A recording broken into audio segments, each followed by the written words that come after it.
For those of you that don't know me, I'm Terry Wright. I'm certainly happy to have such a great turnout for what I hope will be, as my wife said earlier today, a celebration of life for Billy Ridley. To get this thing going, though, it took a lot of people, and two of those people are here with me this morning.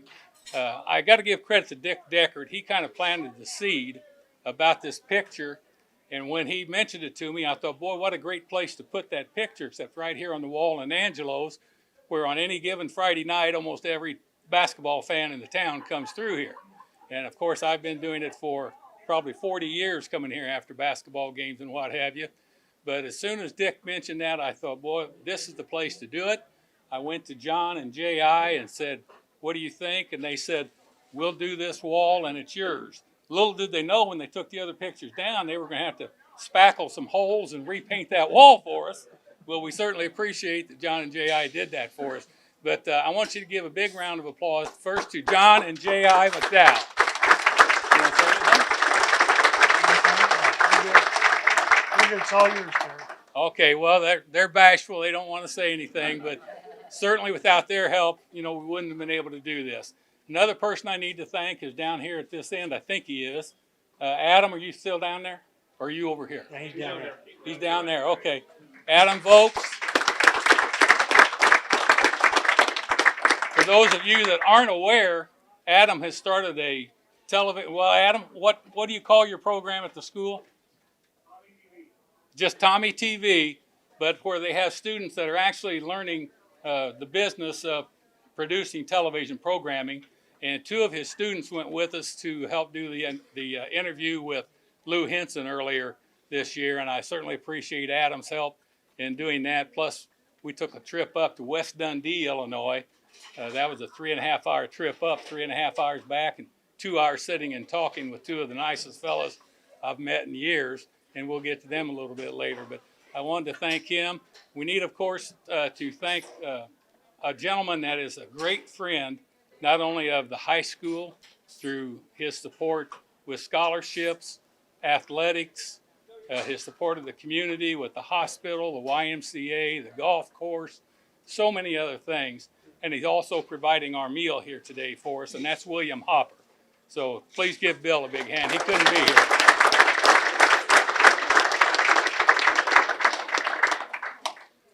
So I know I'm probably missing some people, but a lot of the people that I haven't introduced yet, you're going to see or hear here in a few moments. There is one gentleman I want to introduce that I'm sure a lot of us old-timers remember when he was the sports editor at the Journal-Register.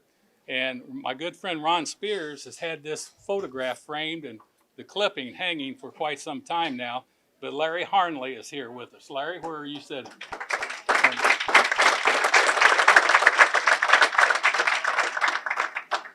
So as we go along, the other speakers I'll introduce as the time comes, but I wanted to get this part of it out of the way, and I hope I haven't forgotten somebody. Did I introduce my wife? No.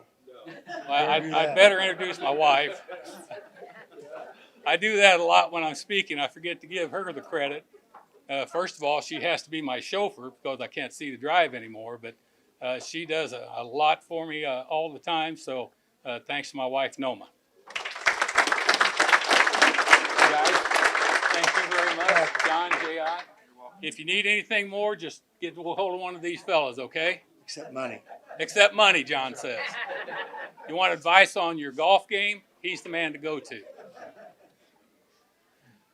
Okay, I think the first thing I want to do is, Adam, if you're ready, we have a video from my good friend Bill Hopper.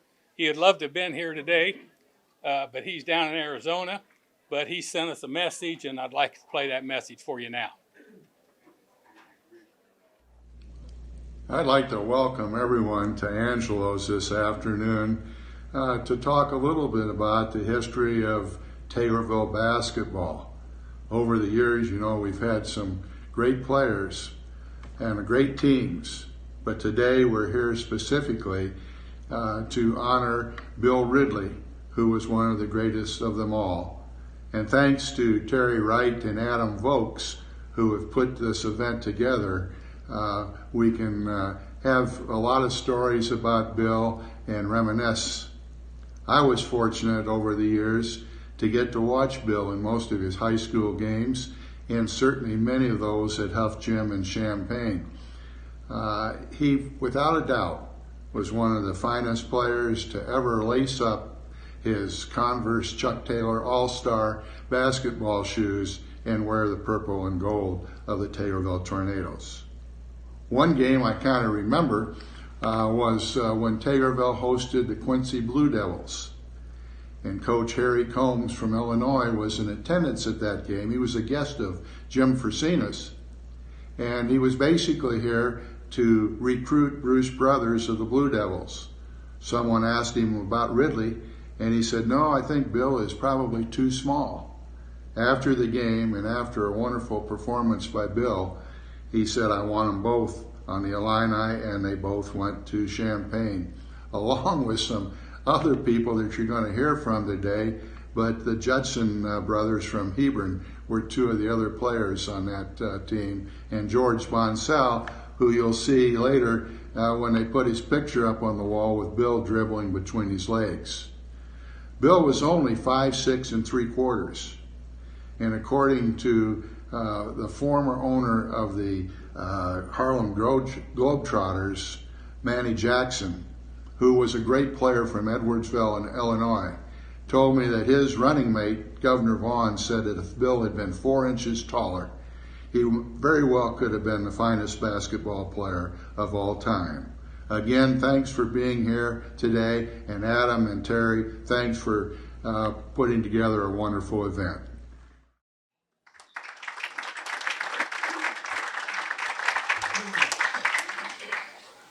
One of the reasons that this all came about, of course, was the mentioning by Dick Deckard of the photograph, which I've referred to as an iconic picture. I've seen it for years, but to actually look at it and see George Bonsell looks to me like a behemoth in this picture. And here's little old Billy coming between his legs. But we're going to unveil that picture now, and I might mention this. The cover on the picture, you'll see that Lou Henson, Mary Henson, and the Judsons signed it. We're going to have it out on the table. We don't have a guest register, but if you'd like to send a message to Joe Ridley, feel free to sign it before you leave, and one of the boys will see to it that it gets mailed down to her, okay? But if John, David, and Mark would come forward. For those of you that don't know the three Ridley boys, they're all here today. None of us have any hair. None of them have any hair. That's all right. I can't see it anyway. Do any of you want to say anything about this picture right now? I'll wait till it's my turn. Yeah, Mark's going to talk for all of us after Okay. that. So. Fellas, I'll let you unveil the picture then.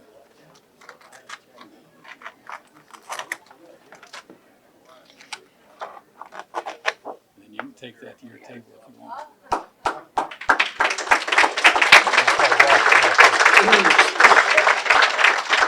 Thanks, guys.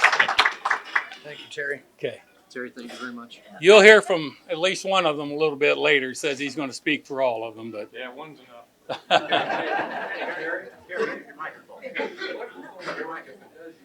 I don't think that's for Adam. This isn't for PA system, is it? No, it's just picking up video. I usually talk loud enough that you don't have to worry about it. But one of the things that we want to talk about for just a minute is the other gentleman in the picture. And like I said, he looks like a behemoth to me. And I did get an email from George Bonsell's son. He lives out in Washington, D.C., couldn't be here, of course, but he sent his best wishes as well. And he said one of these pictures, prints of this, hung in their house for many, many years. But a nephew, we do have two nephews of Billy's here today, Jeff and Jay CORLEY, and I think Jeff wants to tell us a little story about George Bonsell.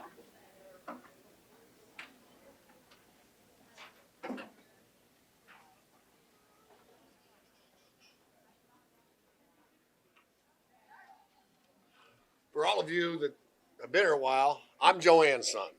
So if you've been here, you know, Billy was my uncle. Well, in 1995, my oldest son was playing in a basketball tournament in Melbourne, Florida. And these are fifth graders. And we're looking up and down the roster, and we're playing some team from Albuquerque, New Mexico. And you know, with fifth graders, you're looking at, oh man, they got this 6'3" guy or something. And I look down at the bottom, it says Coach George Bonsal. I'm like, nah, couldn't be.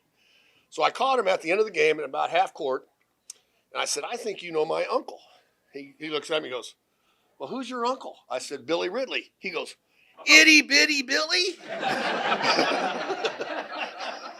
And he said, that was his nickname with the basketball team, itty bitty Billy. So that's my story of George, and we talked for about 20 minutes, got caught up. I told him where everybody was, but I met him, and he was still 6 foot tall, 6 foot whatever, bigger than me.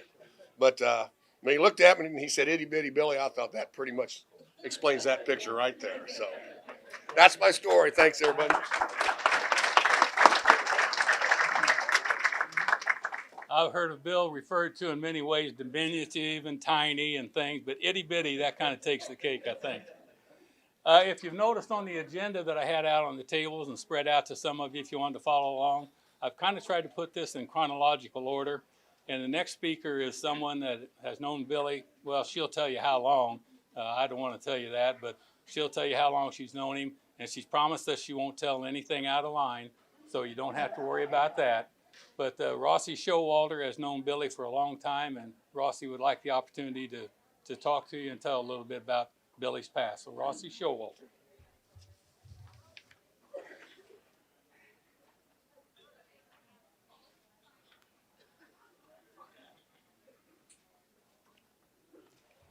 Just like Elizabeth Taylor told her husbands many times, well, this won't last long.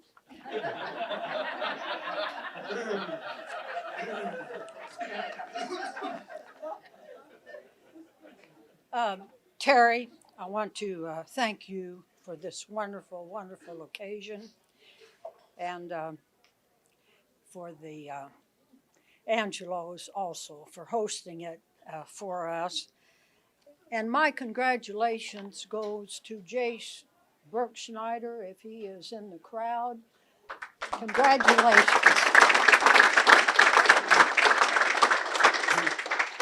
I know you broke Bill's 1,731 point, but he would be the first to congratulate you and probably hug you, because he was good about hugs. So. Well, I really feel that Bill's passing was all in God's plan, because it happened shortly before this young man broke his record. And he left this earthly life knowing that he was the best of scorers. If he were here, he would be the first, like I said, to congratulate you, because that was just Bill. Travel with me down memory lane, if you will. In our youth, the Ridleys and my parents, who were named Robinson, that was my maiden name, and many were still reeling from the 1929 crash. And in 1934, when we were born, most of our families were of modest means. Then came the war of the 40s, when rationing was in our midst. Some of you might remember that we couldn't get gasoline, coffee, sugar, nylons, and etc. And because gasoline was short, many of us just walked back and forth to school, or we rode our bicycles. There were no cell phones, no computers, no microwaves for quick meals, and very few televisions. There was the old-time radio. But anyway, when you picked up the home phone to call someone, I can so well remember that the operator would say, "Number, please," and we would give a number. Well, back then, I think close personal contacts with friends were just more precious. My first recollection of Bill was perhaps the friendships that I made in the old West School years. Now, West School's been torn down many, many years ago. And in 5th and 6th grade, we had what was called intramurals. And it was optional. After school, you didn't have to participate, but a lot of us did participate. They had softball for the girls and they had baseball for the boys, and the 4 grade schools would take turns after school to play. So we would interact that way, and then also after school hours, there'd be a get-up game over at the West School, or even on Saturdays, and we got to know the neighborhood, and it was just a wonderful time in our life. And then in our junior high years, you could see Bill shooting baskets on his own domain at a barn-like structure, suspending a hoop at his residence at the corner of 510 South Webster and Maple Street, which was a dead end at the time, and it gave him more room to do his running and dribbling and so forth. Now that structure has since been demolished, but the hoop on the back of that building remained there for many years. When Al and I were married in 1954, oddly enough, the first 4 years, we lived upstairs in that residence. And that empty hoop was always a reminder that it's kind of like a dog, you know, leaving his calling card. They had a family pet, I was told, and that was a parakeet or a parrot. And when you would approach that silly parrot, it'd say, "Make another basket, Billy." So I sat by Billy in several classes because we were seated back then alphabetically. And he would oftentimes squint to see the blackboard. You know, he'd squint, and so the teachers would move him closer to the front of the class so that he could see better. And I always wondered how he could make those special shots while straining to see from center court. But when we entered our freshman year, and it was evident that he would go on to be a basketball star, some kind and affluent townspeople arranged a special fund and bought him his first set of contact lenses. And he was always gracious and thankful.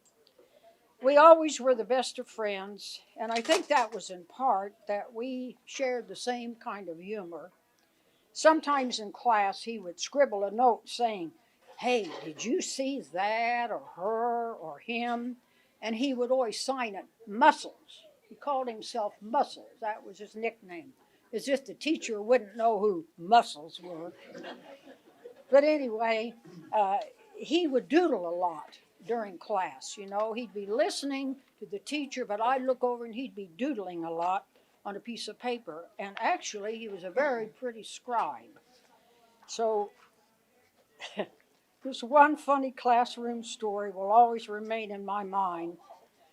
We were in general science, freshman year, the last hour of the day.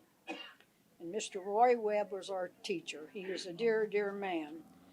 And for some reason, the seats in that classroom were shaped very oddly. There, if any of you were in high school with me during those years, we had like a middle aisle, and then there were like risers, and each row was up one. And there'd be, when you come up the aisle to turn to your seat, there'd be 3 seats on one side and 3 seats on the other, and I think there were like 4 different steps in that room. Well, anyway, Bill and I were up in the top row, and like I said, we were seated alphabetically. So he was to my right, I was in the middle, and on the left side of me was another young man whose last name was close to mine. Well, anyway, this young man was a very kind person, but he was one of these people that was so ill at ease, kind of like I am right now. And he'd come to class and he wouldn't have his pencil, or he wouldn't find his sheet of paper. And so this one day, it was toward the end of our freshman year. It was very hot. And of course, we didn't have air conditioning back then. And Mr. Webb had all of the windows open.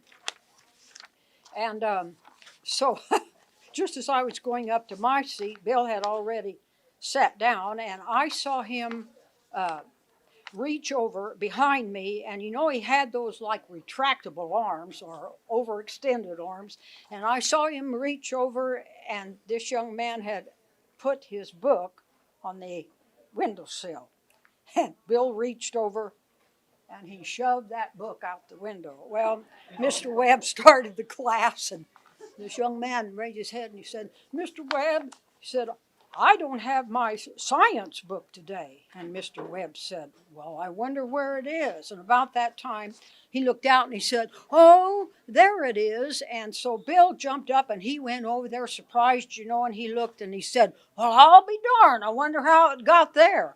Well, I almost busted to keep from laughing or feeling guilty. The last I remember when I was leaving class that day, Bill was up at the teacher's desk talking to Mr. Webb. But anyway, as he passed me that day, he said, "Well, I didn't think the book was really doing him much good anyway." So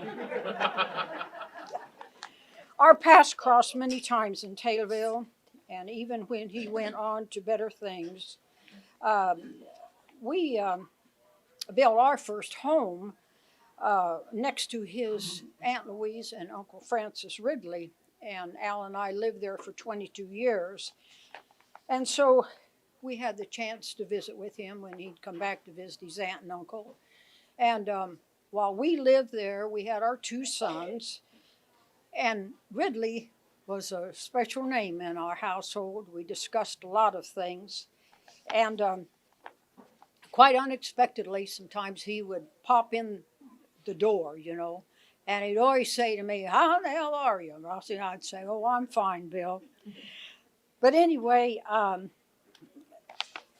I stressed to our sons how Bill's lack of height at 5'9", how it really played to his advantage, because he could get around those big people, legs, and drive them nuts. And right here, it's revealed in this picture how he used his disadvantage to advantage. Bill was a great humorist, and beyond his wit, he was a very kind and loving person, and I would trust him with my last dollar. He also believed in the power of prayer. And that was proven to me at a time after the high school. When we graduated, I had run into him that summer. And he said, "Oh, I was hoping to see you, Rossi." He said, "You know, our good friend Carol," he said, "she got married last year. She had a little girl and her husband has left her." And he said, "Please pray for her." And I said, "Well, I already have, Bill, but thank you for your concern." Well, Al and I have recently moved from Taylorville to Jacksonville to live closer to our younger son, Nick. Our older son has lived in Texas for many years. And our younger son, Nick, was appointed a district superintendent of the Lemoyne River District for the United Methodist Churches in the state of Illinois. It encompasses 80 churches, and it extends along the Mississippi River. Excuse me just a minute here. And one of the reasons I'm telling you this is on special occasions when Nick has to fill in at a pulpit somewhere, Al and I take the advantage to go to hear him once again. And you know, when we enter the congregations unannounced, I always look around and I look for some good-looking young man, and I think, I want to sit by him and maybe he'll touch my hand when he passes the plate for collection. But thinking better of it, I choose to sit next to the older people in the congregation, the old-timers like Al and I. And one of the reasons they share with me the history of the church or something they always want to talk back in time. Well, my point here is that so many times, and this has just happened last July. I was sitting next to this gentleman, and he said, "You're from Taylorville, right?" And I said, "Yes, yes, I am." So he brought up the fact about Bill Ridley. "Did you know Bill Ridley?" I said, "Did I know him?" And anyway, this gentleman, his name is Jim Highland, and he said that he played on the Quincy basketball team the same year. I believe Bruce Brothers was on that team, if I'm not mistaken. But anyway, he also said that in a summer that he played on an independent baseball team with Bill. So he knew a lot about Bill, and he mentioned a lot of the boys on that team. And Don Williams, he mentioned you too. So, but my point here is this: you know, there's been a 1741 point record here for 68 years. That's far longer than many people are married. And it's far longer than any of the prison sentences seem to last in the state of Illinois. But anyway, Bill has left such a legacy, and you know, all the times that his name has been brought up to me through my life, I really feel that Bill's name and Bill Ridley is my claim to fame. And if he were here with us today, I know he would leave us with this motto: live, love, and laugh. God bless all of you.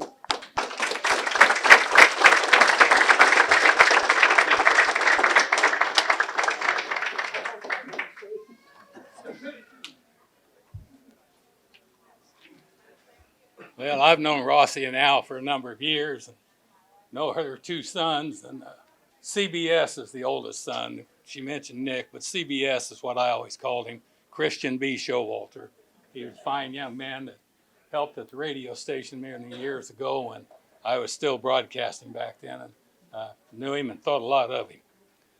Well, we're going to move along and move from Classmate younger years up to a little bit more recent time for Billy in high school and what have you. And to speak on that portion of it, I have one of his old friends who also played with him. He's also going to read you a couple things. One is being Billy's induction to the Taylorville High School Sports Hall of Fame. He was one of a few that were unanimous selections, of course.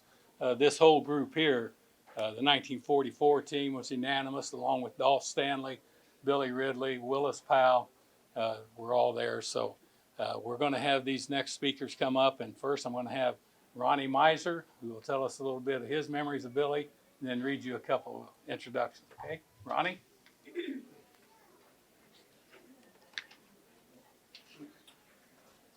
Thank you, Terry. Terry asked me a couple of days ago, "Are you coming?"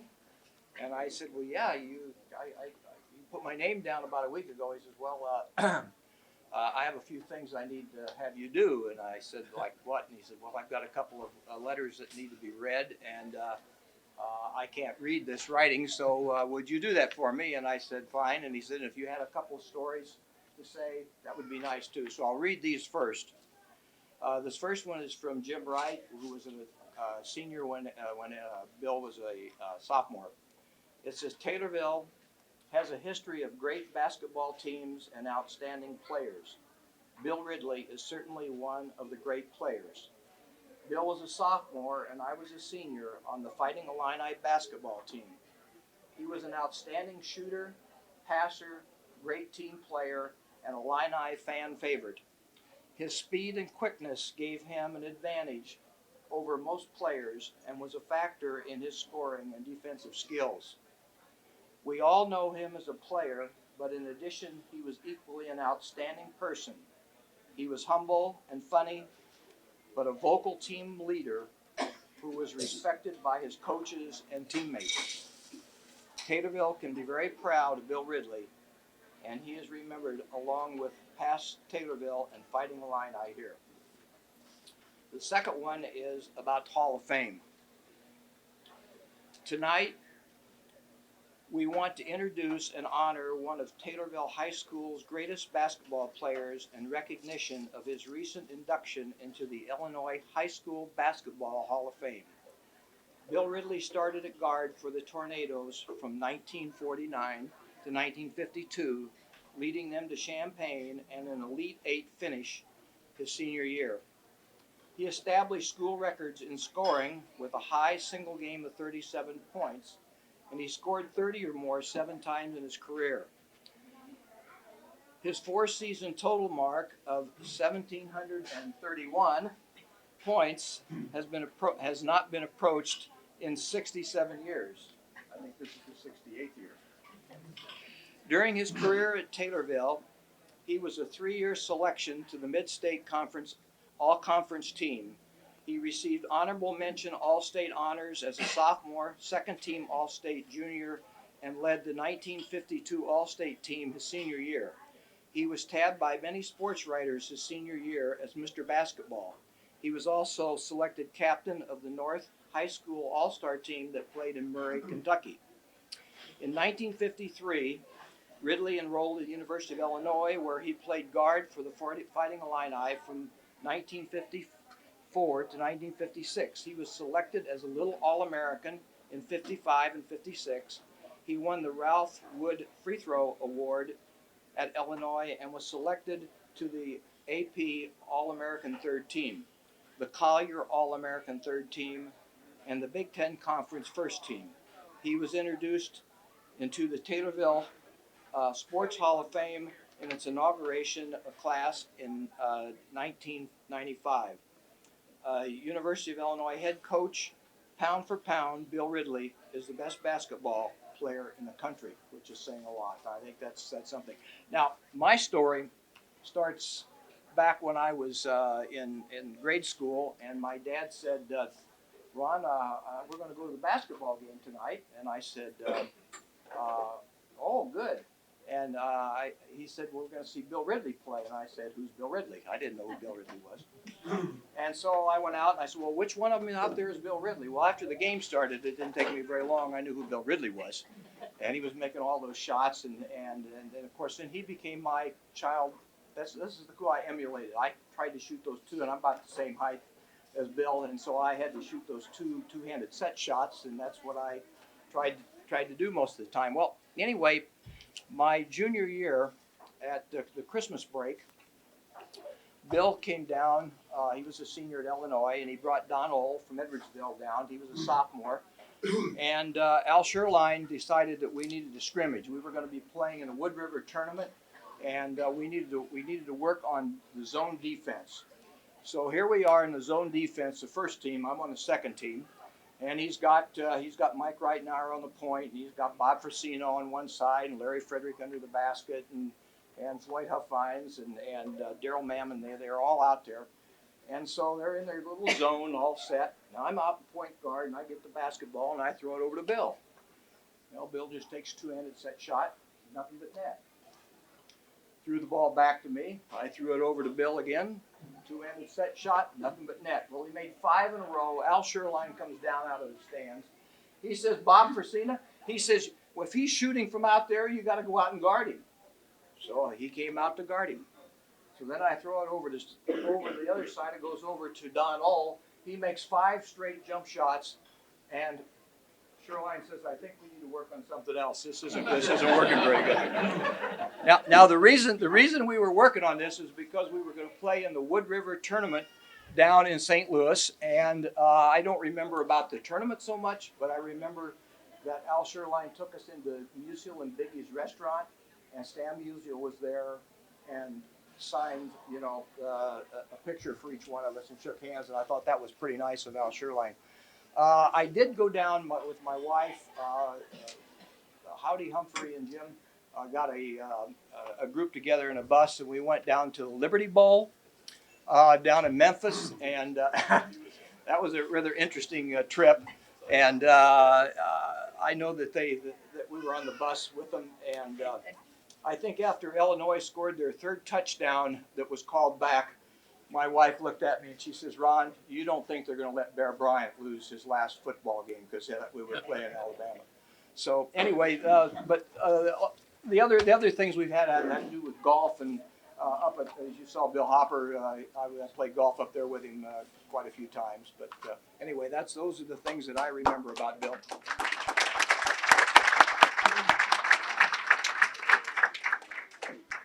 Ronnie just reminded me of somebody I wanted to introduce, and I forgot to. One of Billy's lifelong friends was Howard Humphrey. And Howard's wife is here with us. Linda, you're over here. Welcome, Linda, and her daughter. So nice that you could be with us today. Glad to be here. Okay. The next gentleman I'm going to introduce really needs no introduction to most of the people in here, except maybe the younger ones sitting down at that end. But it was my pleasure to interview him on I can't tell you how many occasions on the radio, called I don't know how many games for him as a coach at Taylorville High School. He played with Billy. He's known him for a long time, and he's just an all-around good guy that it's been my pleasure to know and call a friend for a great number of years. So, former coach and athletic director of Taylorville High School, Mr. Don Williams.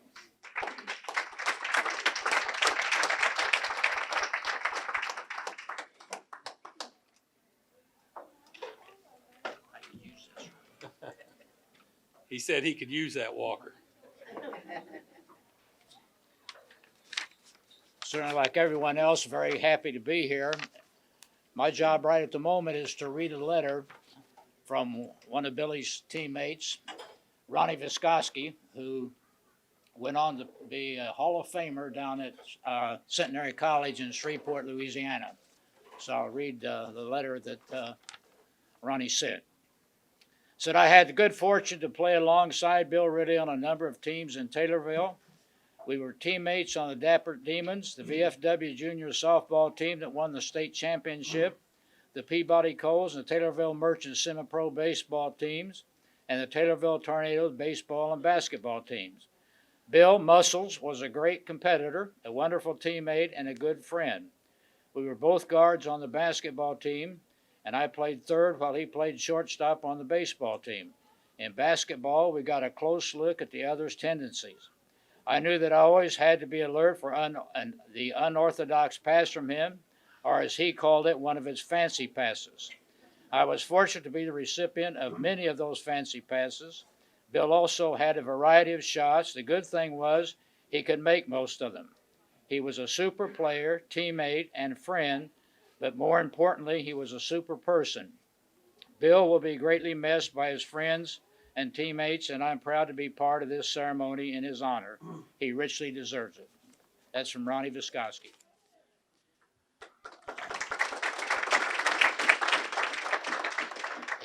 Ron mentioned in his letter, one thing, Bill's nickname Muscles, which has already been used here today, but Bill also had large hands for a man his size, and that's why he can handle the ball and shoot the ball the way that he could.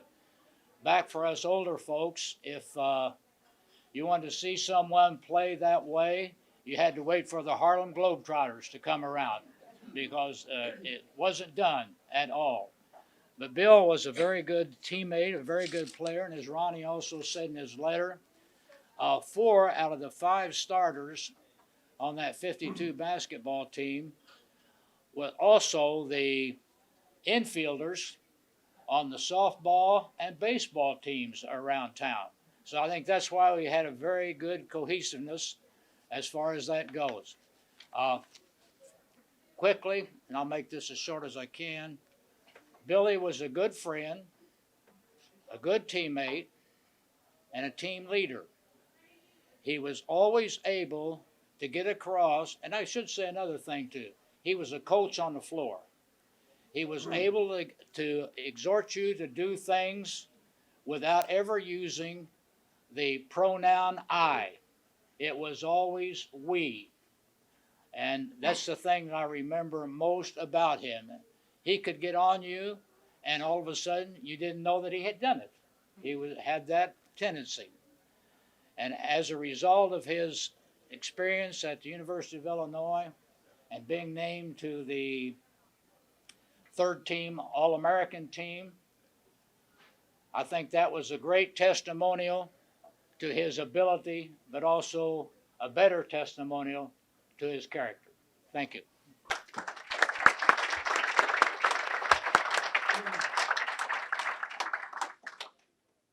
Well, we're hearing a lot about how great a guy Billy was, and he was also a great sportsman. And when talking with Mark Ridley earlier, he mentioned a story that he thought appeared in the newspapers, but he wasn't sure. He said, I want to verify it's true because, you know, some of these older people here, like Don and I, we may embellish a little bit on some of these stories. But he said, I just want to know if this actually happened. So I called Phil Judson, one of the Judson twins, to ask him if that was indeed the case. He pulled out the clipping. He still had it in his scrapbook, sent it to me, and I've given it to Mark, and Mark's going to read this, what was in the newspaper about Billy's sportsmanship so many years ago. So Mark, if you'd like to come forward and read that now. Thank you, Terry. Sure. So before I start with the article, I have to take exception with a couple of things that Mr. Williams said about these fancy passes and stuff. We don't know what he's talking about because Dad was always drilling us on fundamentals.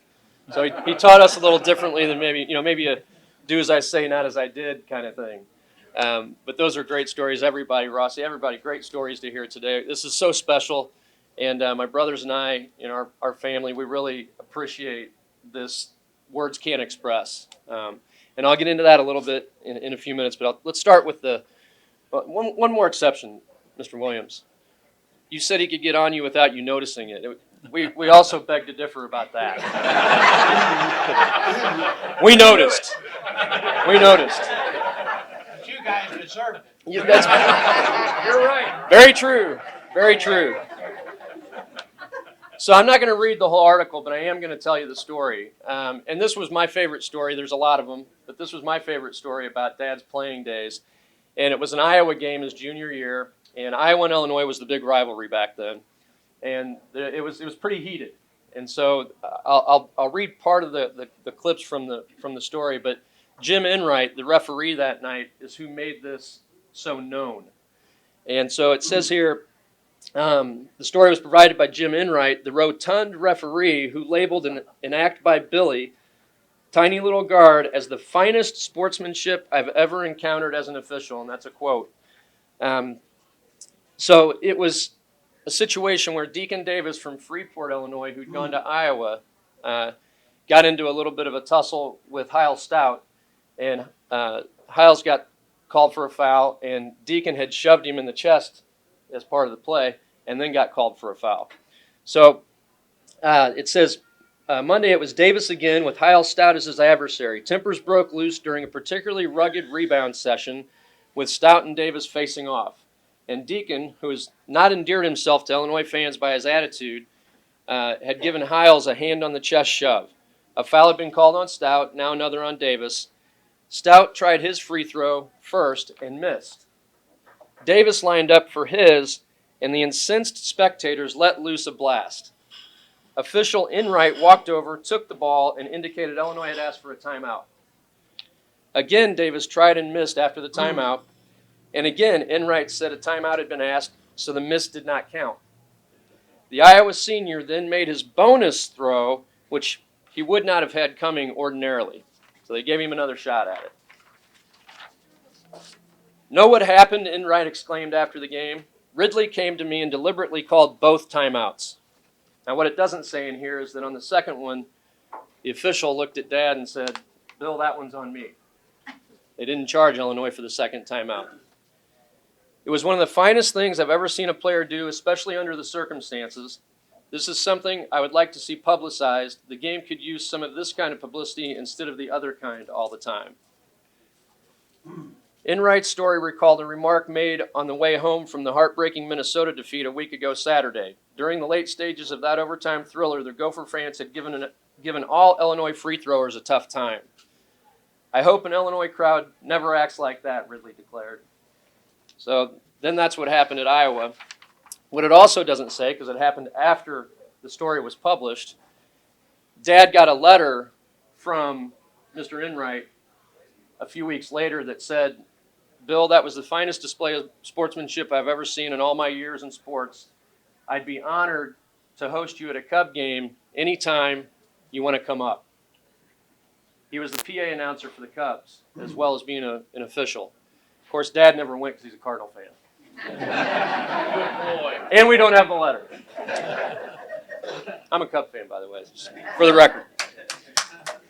So that's the story, and you can see why it's my favorite story. And several of you have attested to Dad's sportsmanship and character today. It's just wonderful to hear. We can't step up here though and not acknowledge what Dad would do. And the first thing he would have said was, "Jace, congratulations."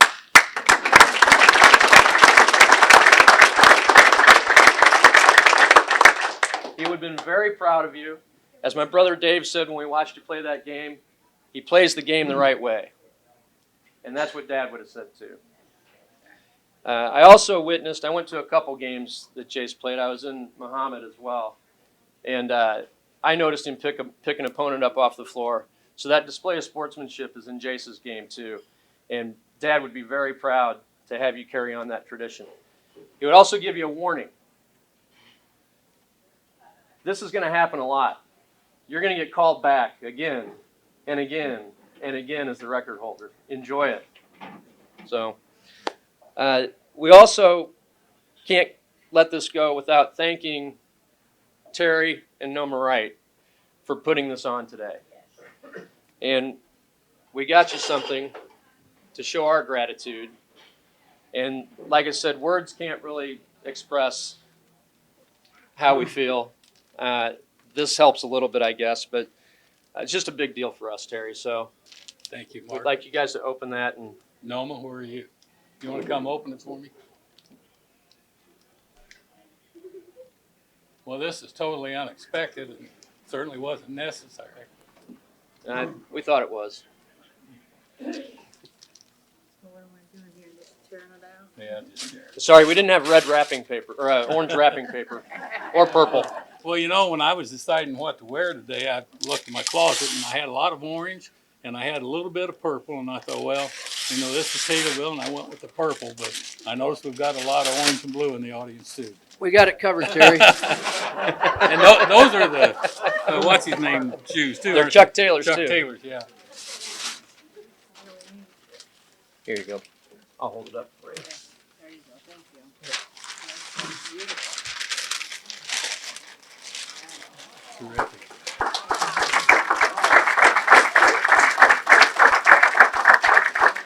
Now, I need to adjust the inscription on the back. It should say Dear Terry and Noma, but it says Dear Terry. For our deep appreciation of your dedication to the Taylorville community, special thanks for all your efforts in organizing the tribute ceremony at Angelo's, March 7, 2020, the Ridley family.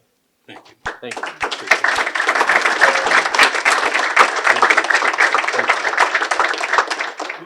I will certainly find a special place in our house to display this. Lastly, I did want to take an opportunity. I talked to Mom and asked her if she had anything she wanted to say. Obviously, she said thank you, but she said thank you for all the memories. Just so important that you know how special Taylorville is to our family. And she said Dad would have enjoyed this. The person that misses this the most, you know, would have been Billy. So he would have been having a great time today with all of you. She had a funny comment after we got to talking. She said, in the beginning when they were, you know, first married and living in Decatur, and even after, she said she was always amazed and shocked at how people would follow athletes around. She said, "What for?" Mom didn't get it. She always said she wasn't going to date an athlete. Well, that didn't work out so well. So she was always kind of shocked, and she said, you know, they're still doing it today. So we really appreciate all of you being here today, and I'll leave you with one of Dad's comments. He always said, there's no place like Taylorville, and that's the truth.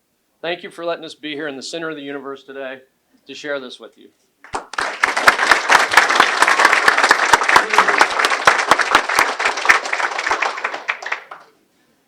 Okay, as we move a little bit along in Billy's career now, in his basketball career that is, we have some statistics from his years at the University of Illinois and how well the Fighting Illini did in those years, and the performances that Billy had, as Don mentioned already, recognition on the All-America team and what have you. So I've asked one of the assistant volunteer coaches from the Taylorville Tornadoes a gentleman that I'm sure a lot of you know that's going to come up here now.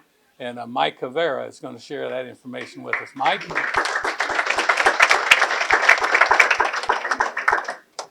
Thanks, buddy. So yeah, to share some team and individual statistics of Bill Ridley while he was at U of I between 1954 and 1956. 1954, Illinois went record of 17-5 overall, 10-4 in the Big Ten, which was good enough for third place finish in the Big Ten. And their final Associated Press ranking was 19th in the nation. 1955, again 17-5 record overall. Again, 10-4 in the Big Ten. That year was good enough for second place, and a final Associated Press ranking of 18. That year, Bill Ridley also got honorable mention All-American by the Associated Press and Converse, honorable mention All-Big Ten by United Press International. In 1956, they went 18-4 overall, 11-3 in the Big Ten, which was good enough for second place finish, and a final Associated Press ranking of 7th in the nation. He was also voted second team All-American by Converse, third team All-American by the National Association of Basketball Coaches, United Press and Associated Press, and he was also first team All-Big Ten by the Associated Press. He was also second team All-Big Ten by the United Press International. His statistics in 1953-54, 19 games, he had 30 field goals made out of 103 attempted, which was a 29%. Free throws were 54 out of 71 for 76%. And he scored 114 points, having a 6-point average per game.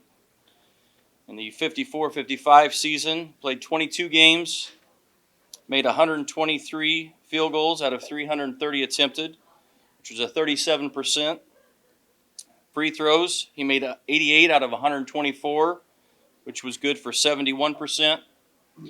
And he scored 334 points, raising his average to 15.2 points per game. Then in 1955-56 season, he played 21 games. He made 109 field goals out of 283 attempted, good enough for 38% from the field. He made 104 free throws out of 135 attempted for 77%, and he scored 322 points for an average of 15.3 points per game. So totals were 62 games played and 770 career points. Just quite a career.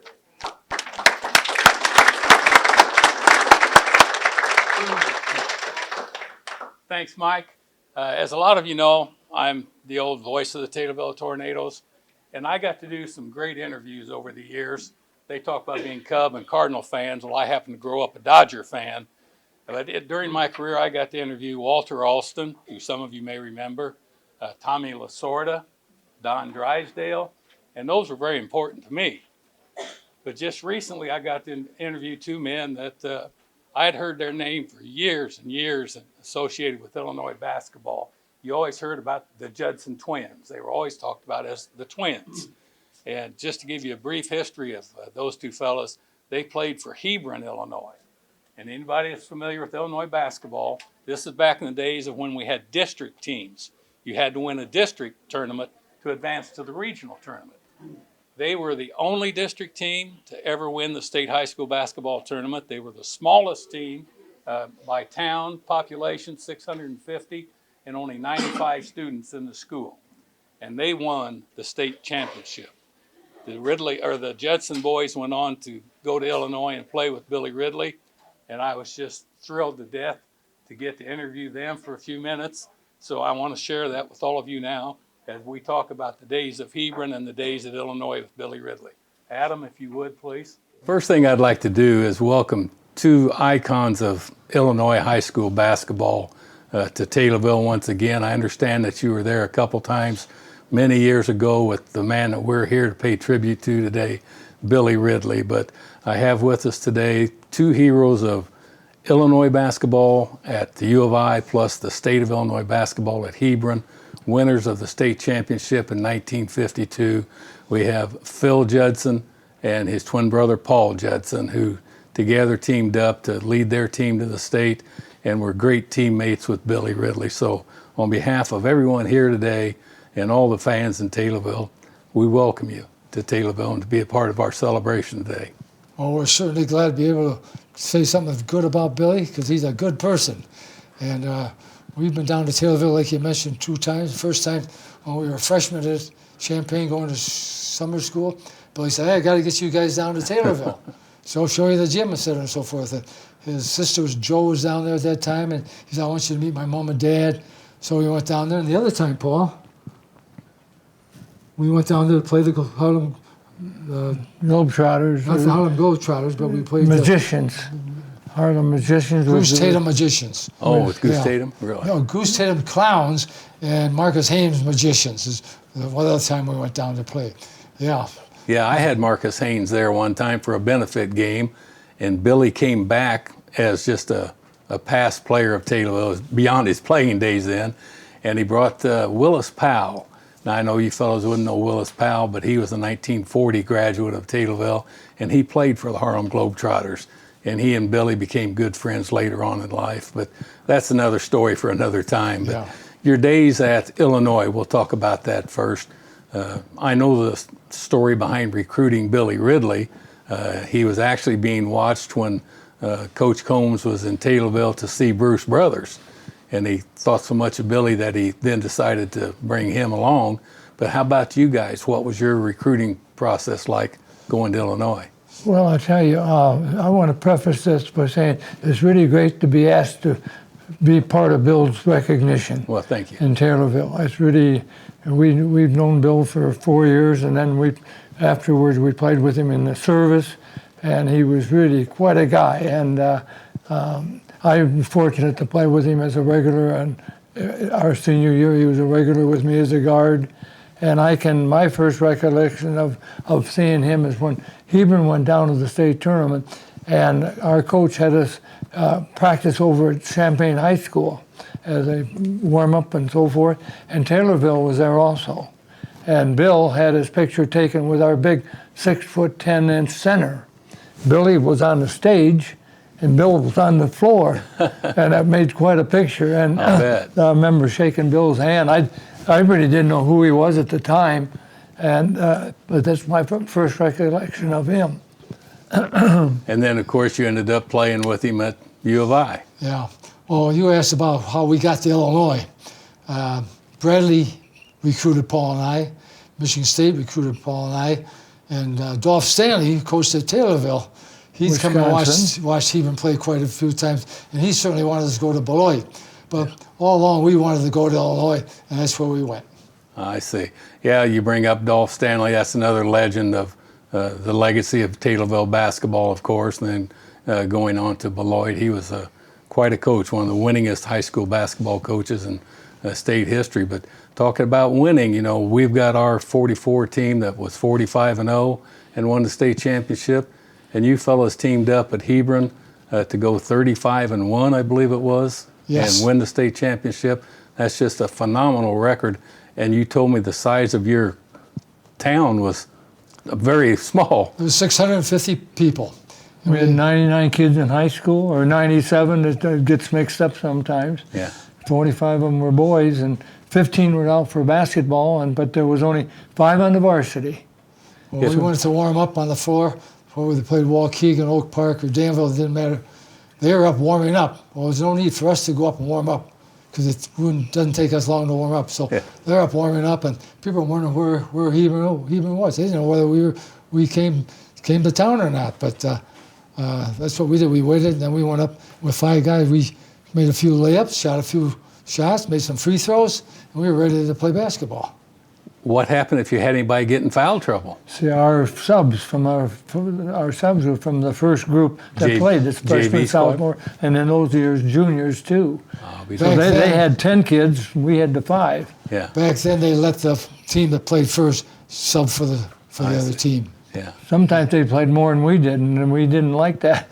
The coach told us, as soon as you get to 50 or 60, you're coming out. Well, we were beating schools in the first quarter 32-2 at times, and so Yeah, before we started taping here, that you asked us if who did we practice against? Yeah, we were practicing against younger people who couldn't press us. We couldn't press them. But our coach was a fundamentalist. He coached at Elgin for 6 years, and assistant coach was John Kraft.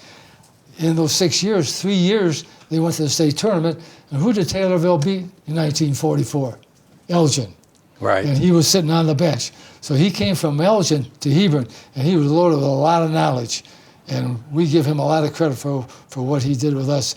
And he was a fundamentalist, and we did a lot of fundamentals. A lot of fundamentals. 2-on-2, 3-on.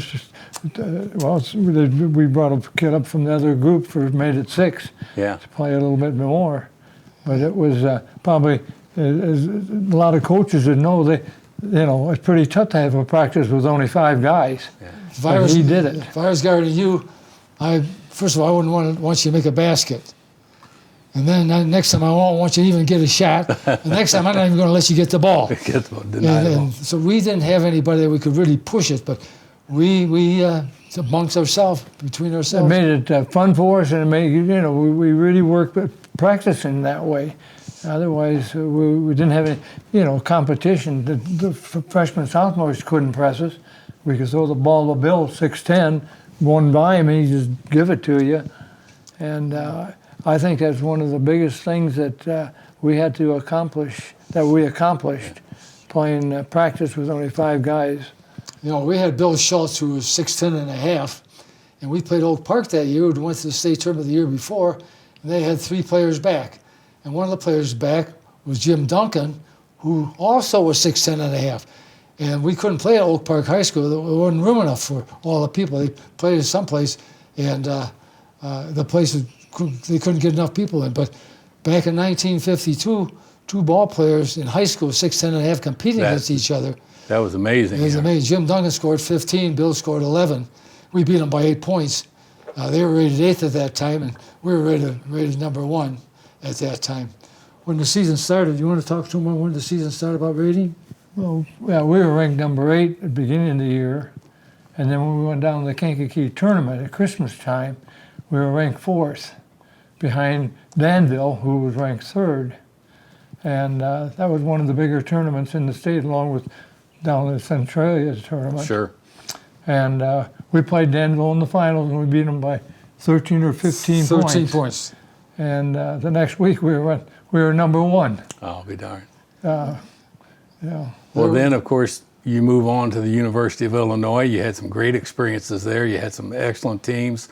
I'm not sure did you ever win the conference while you were there? I've seen the records. I know you were 2nd or 3rd a couple. We were 3rd our sophomore year and 2nd the next 2 years. Yeah. Iowa was our big rival. And our senior year, the whole last month and a half, we were ranked number 2 in the nation. Yeah. And we had Iowa had lost 1 game, and we had won 16 in a row. And we went over to Ohio State on a Saturday, and we got upset. And then we went over to Iowa several weeks later, and we lost Iowa, so we lost the Big Ten at that time. Yeah. Junior year, we were rated, and we played Minnesota. Right. Minnesota with Garmaker and whatnot, Menzel, and it went to a double overtime. Is that right? Double overtime, and they beat us. Yeah. Our junior year, we were ranked number 1 shortly at Christmas time, and then we went down to Texas and over to New Orleans. Yeah. We got upset in New Orleans. And the only way you can get back up in the morning, you got to beat the teams above you. Sure, absolutely. Otherwise, you're sitting there. But my recollection at Illinois with Billy, I remember we were in College of Physical Education, and Bill was in that too at the time. And I remember we were in a football program. We were with all our teachers were actually the football people and the tennis people and the basketball people. We had our teachers were the people that coached teams there. Yeah, Harry Combs coached us. Yeah. Ray Elliott coached football, and they taught football, and Harry taught basketball, track coach taught, and so we were in their classes. Wrestling and so forth, and I can remember we had to put on football uniforms. Bill was just a little guy, and we weren't very big ourselves, really, and we'd go out there with the Illinois football players at the time that were recruited by Illinois. Because they were physical education. J.C. Yeah. Caroline and Mickey Bates, and we'd go out there in the fall in the wet water, ground muddy, and remember Bill, we used to just chuckle. We chuckled because we didn't like the idea of going out there, but it was really something to see him in a football uniform. The picture that we're unveiling today, of course, is, I call it an iconic picture of Billy with George Bonsall. Yep. And George looks like a behemoth. What was he? Was he 7 foot? No. 6'10", 11? 6'8" or 9. Is that all it was? Yeah. Boy, he looks huge in the picture, and Billy's dribbling between his legs. Yeah. Just a I great know picture. I remember that picture, yeah. I remember when it was taken, yeah. Really? What time was it taken? I think we were in Chicago at the time. Really? I think George had his overcoat on too. Well, in this picture, they're in uniform. Oh, Yeah. okay. But Billy's dribbling the ball between his legs, and Bonsall just looks so huge. And I did get a message from his son, which I thought was interesting, that he emailed me when he got news of what we were doing for Billy, that was his dad in the picture and stuff. So this whole thing of doing that tribute to Billy has brought back a lot of memories of basketball in general in Illinois, and starting back in 40, 44 with Taylorville, and of course 50s, 52 with Taylorville and Billy getting to the state tournament, and you guys, of course, winning the state tournament. It was just an amazing feat, and it's just such a pleasure to sit here and talk. I could talk forever Billy was a with you. good guy to bum around with. He had a lot of personality. He had some chuckles, and Paul, you may remember this. We bought some lightweight winter jackets, and you could reverse them. And Billy said, "Hey, I got red inside mine." And I looked and I said, "Hey, I got white." And Paul, he left his blue. So we'd go to class with red, white, and blue down the street. And some of the kids, people would say something to us, so we got a little bang out of that. And Paul, remember when we did go to Minnesota that our junior year, it was so cold up there, and we flew on a DC-3, and they had props. And we had to get out before we went home and turn the prop. The ball players were turning the props. And I don't know if you remember this, but Bill's trying to turn that prop, which he was all right. But somebody said, "Hey, Bill, that prop is taller than you are," he said. So I recall the picture I was referring to. We were in Chicago, and Bonsall put Billy on his shoulders. Okay. And then he pulled up his overcoat, and Bill and they were like almost 8 foot tall. I see. And that's the picture I was thinking about. They Yeah. had a time with that, and we were different places. But I remember Phil and I were probably with him doing it. We'd fill bags with water and drop them out of a hotel room window and let them splash on.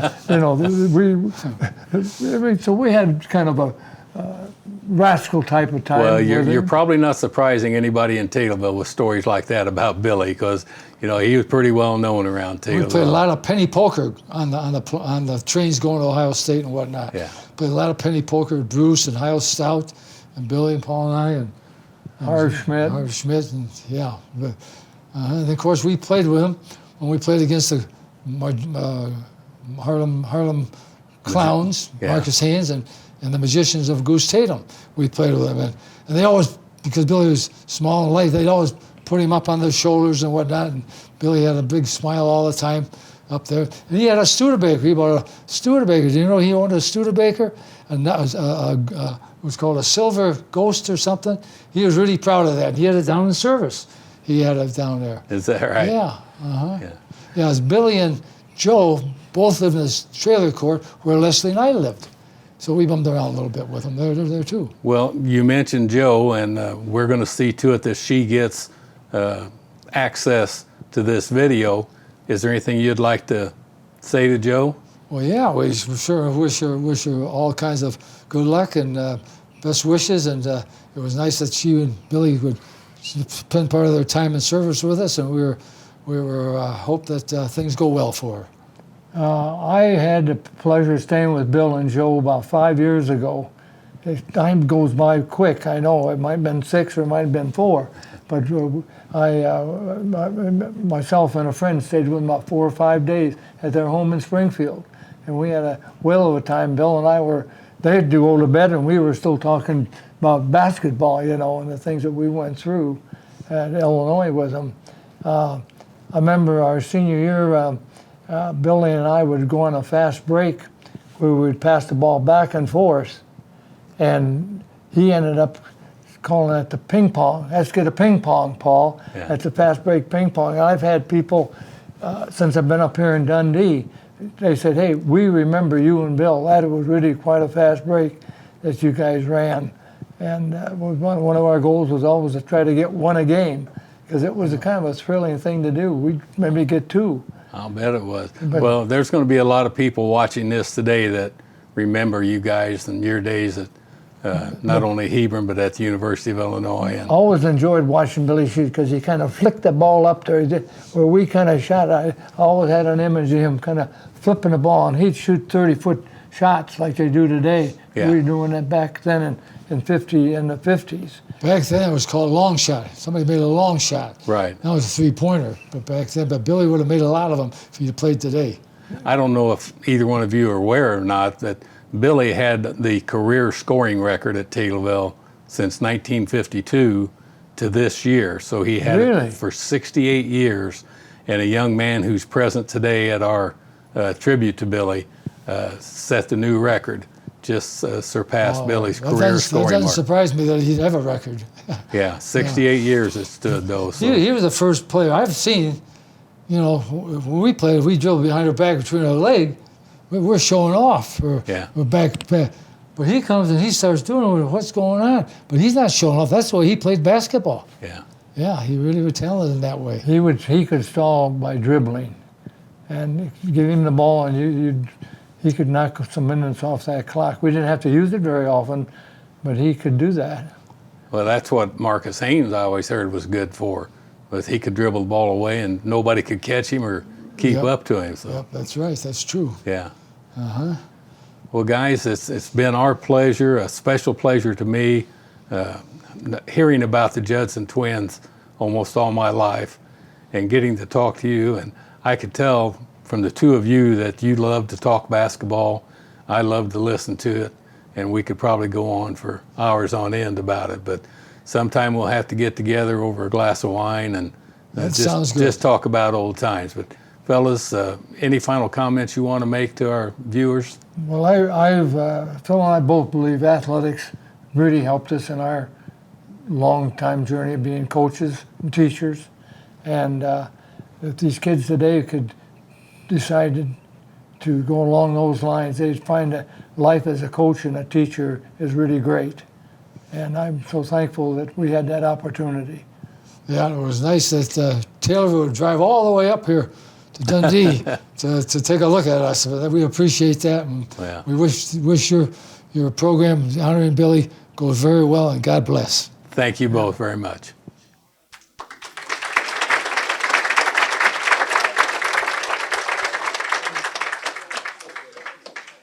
I think you can tell by the theme of today's program, of course, that it's not only to be here for Billy Ridley. He was one of the legends of Taylorville basketball, helped develop what we refer to as the legacy of Taylorville basketball, going back to the 1940 team that went to the state, the first Taylorville team to do that. And then, of course, the other picture up here, I'm sure many of you have seen it, of the 44 team that went 45-0 with Bontemp or Schulte Bishop, two players that are still with us today but unable to be here. Slick Parrish, whose brother's Bob, is here. Bob, where are you? Yeah, Bob Parrish is Slick's brother.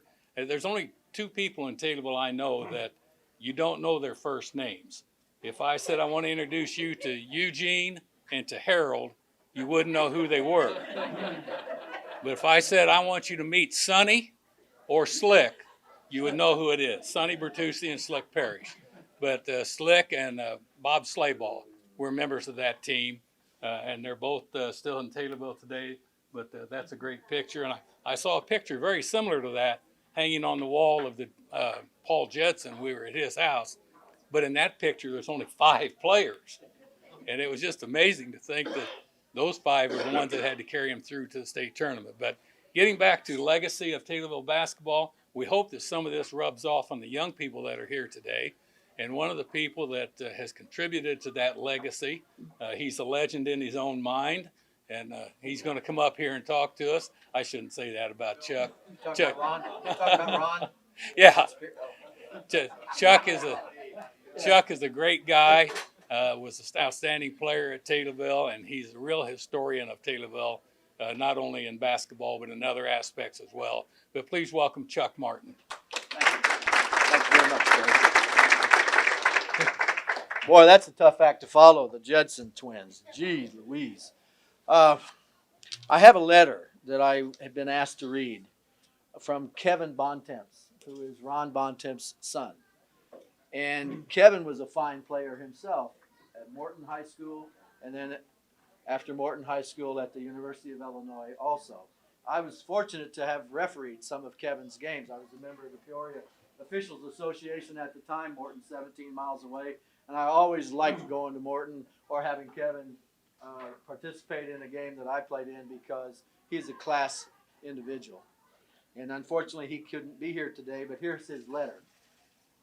I'm sorry I could not make it to Taylorville for the celebration honoring of Bill Ridley.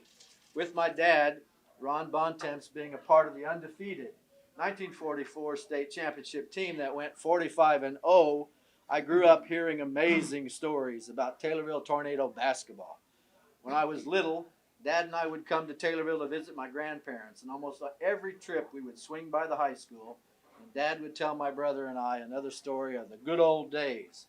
While most of those stories revolved around Dad and Johnny Orr and his high school days, he would also tell me about other tornado greats. Certainly the one we heard most about was Bill Ridley. 1952 season, when Bill led the Tornadoes back to the state tournament and also earned all-state recognition, was another highlight in the strong tradition of Taylorville basketball. More stories were told of Bill's successes at the University of Illinois years later, when I chose to join the Fighting Illini for my collegiate career. Bill was truly one of the great, quote, little men to ever play for the Illini, and I'm pleased to share the orange and blue tradition with him. Signed, Kevin Bontemps.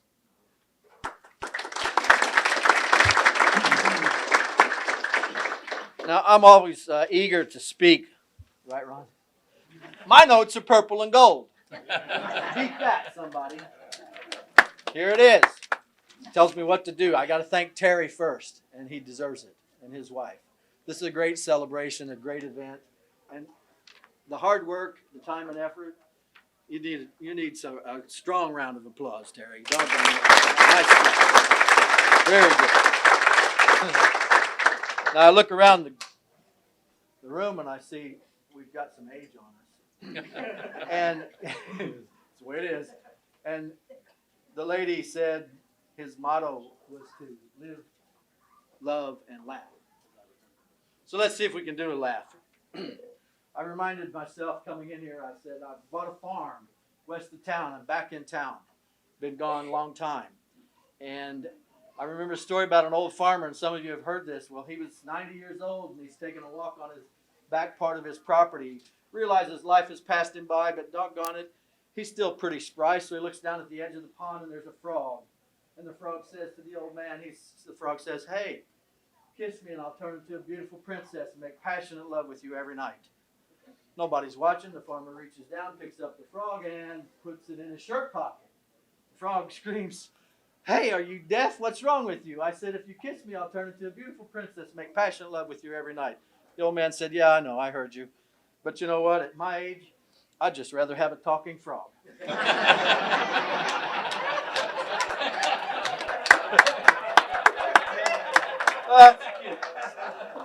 I told that joke at my daughter's wedding, I don't know how many years ago, and the Catholic priest was right there 4 feet away, so I knew it'd be relatively safe. He didn't mind. Hey, listen, I wanted to say, first of all, I'm Chuck Martin. I'm a Taylorville Tornado. But I didn't want to be a Taylorville Tornado. I wanted to be a DuQuoin Indian. Now, when Terry asked me to talk about the Tornado legacy, I thought, I can't plow that much ground in a short period of time, but I'll try. But I was born and raised in DuQuoin, and I wanted to be a DuQuoin Indian. When I was 11, my dad was a coal miner. He said, our mines shut down. We're going to have to move. I've got a job in Taylorville.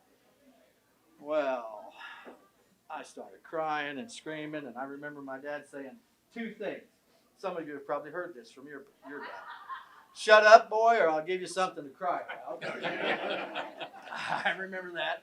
And the other one was, Taylorville's a nice town. They're nice people, and they're going to be nice to you. Okay, fine, let's go. Here we go. So the first week I was in town, we lived in the north end of Snodgrass and Esther and Elm Street, and I had 5 fights the first week. They thought that I talked funny. They said I had marbles in my mouth. I thought I was from Alabama. Well, DuQuoin's 125 miles south, but so what?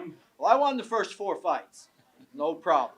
The 5th fight was against a boy named Butch, 2 years older than me, lived down the street. Well, I don't want to tell you exactly how that fight went, but it didn't go real well. So I realized my dad had 2 things that he was right about. Wrong about. One was Taylorville's not a nice town. 2, they're not nice people. And the most important thing, I think, for the young people is I learned the lesson. Don't ever fight anybody named Butch. There's no future in that. We're friends now, but God bless, it was a rough first week in Taylorville. Now I realized that things improved drastically. Things improved. I became a St. Mary's midget. Now, who came up with that?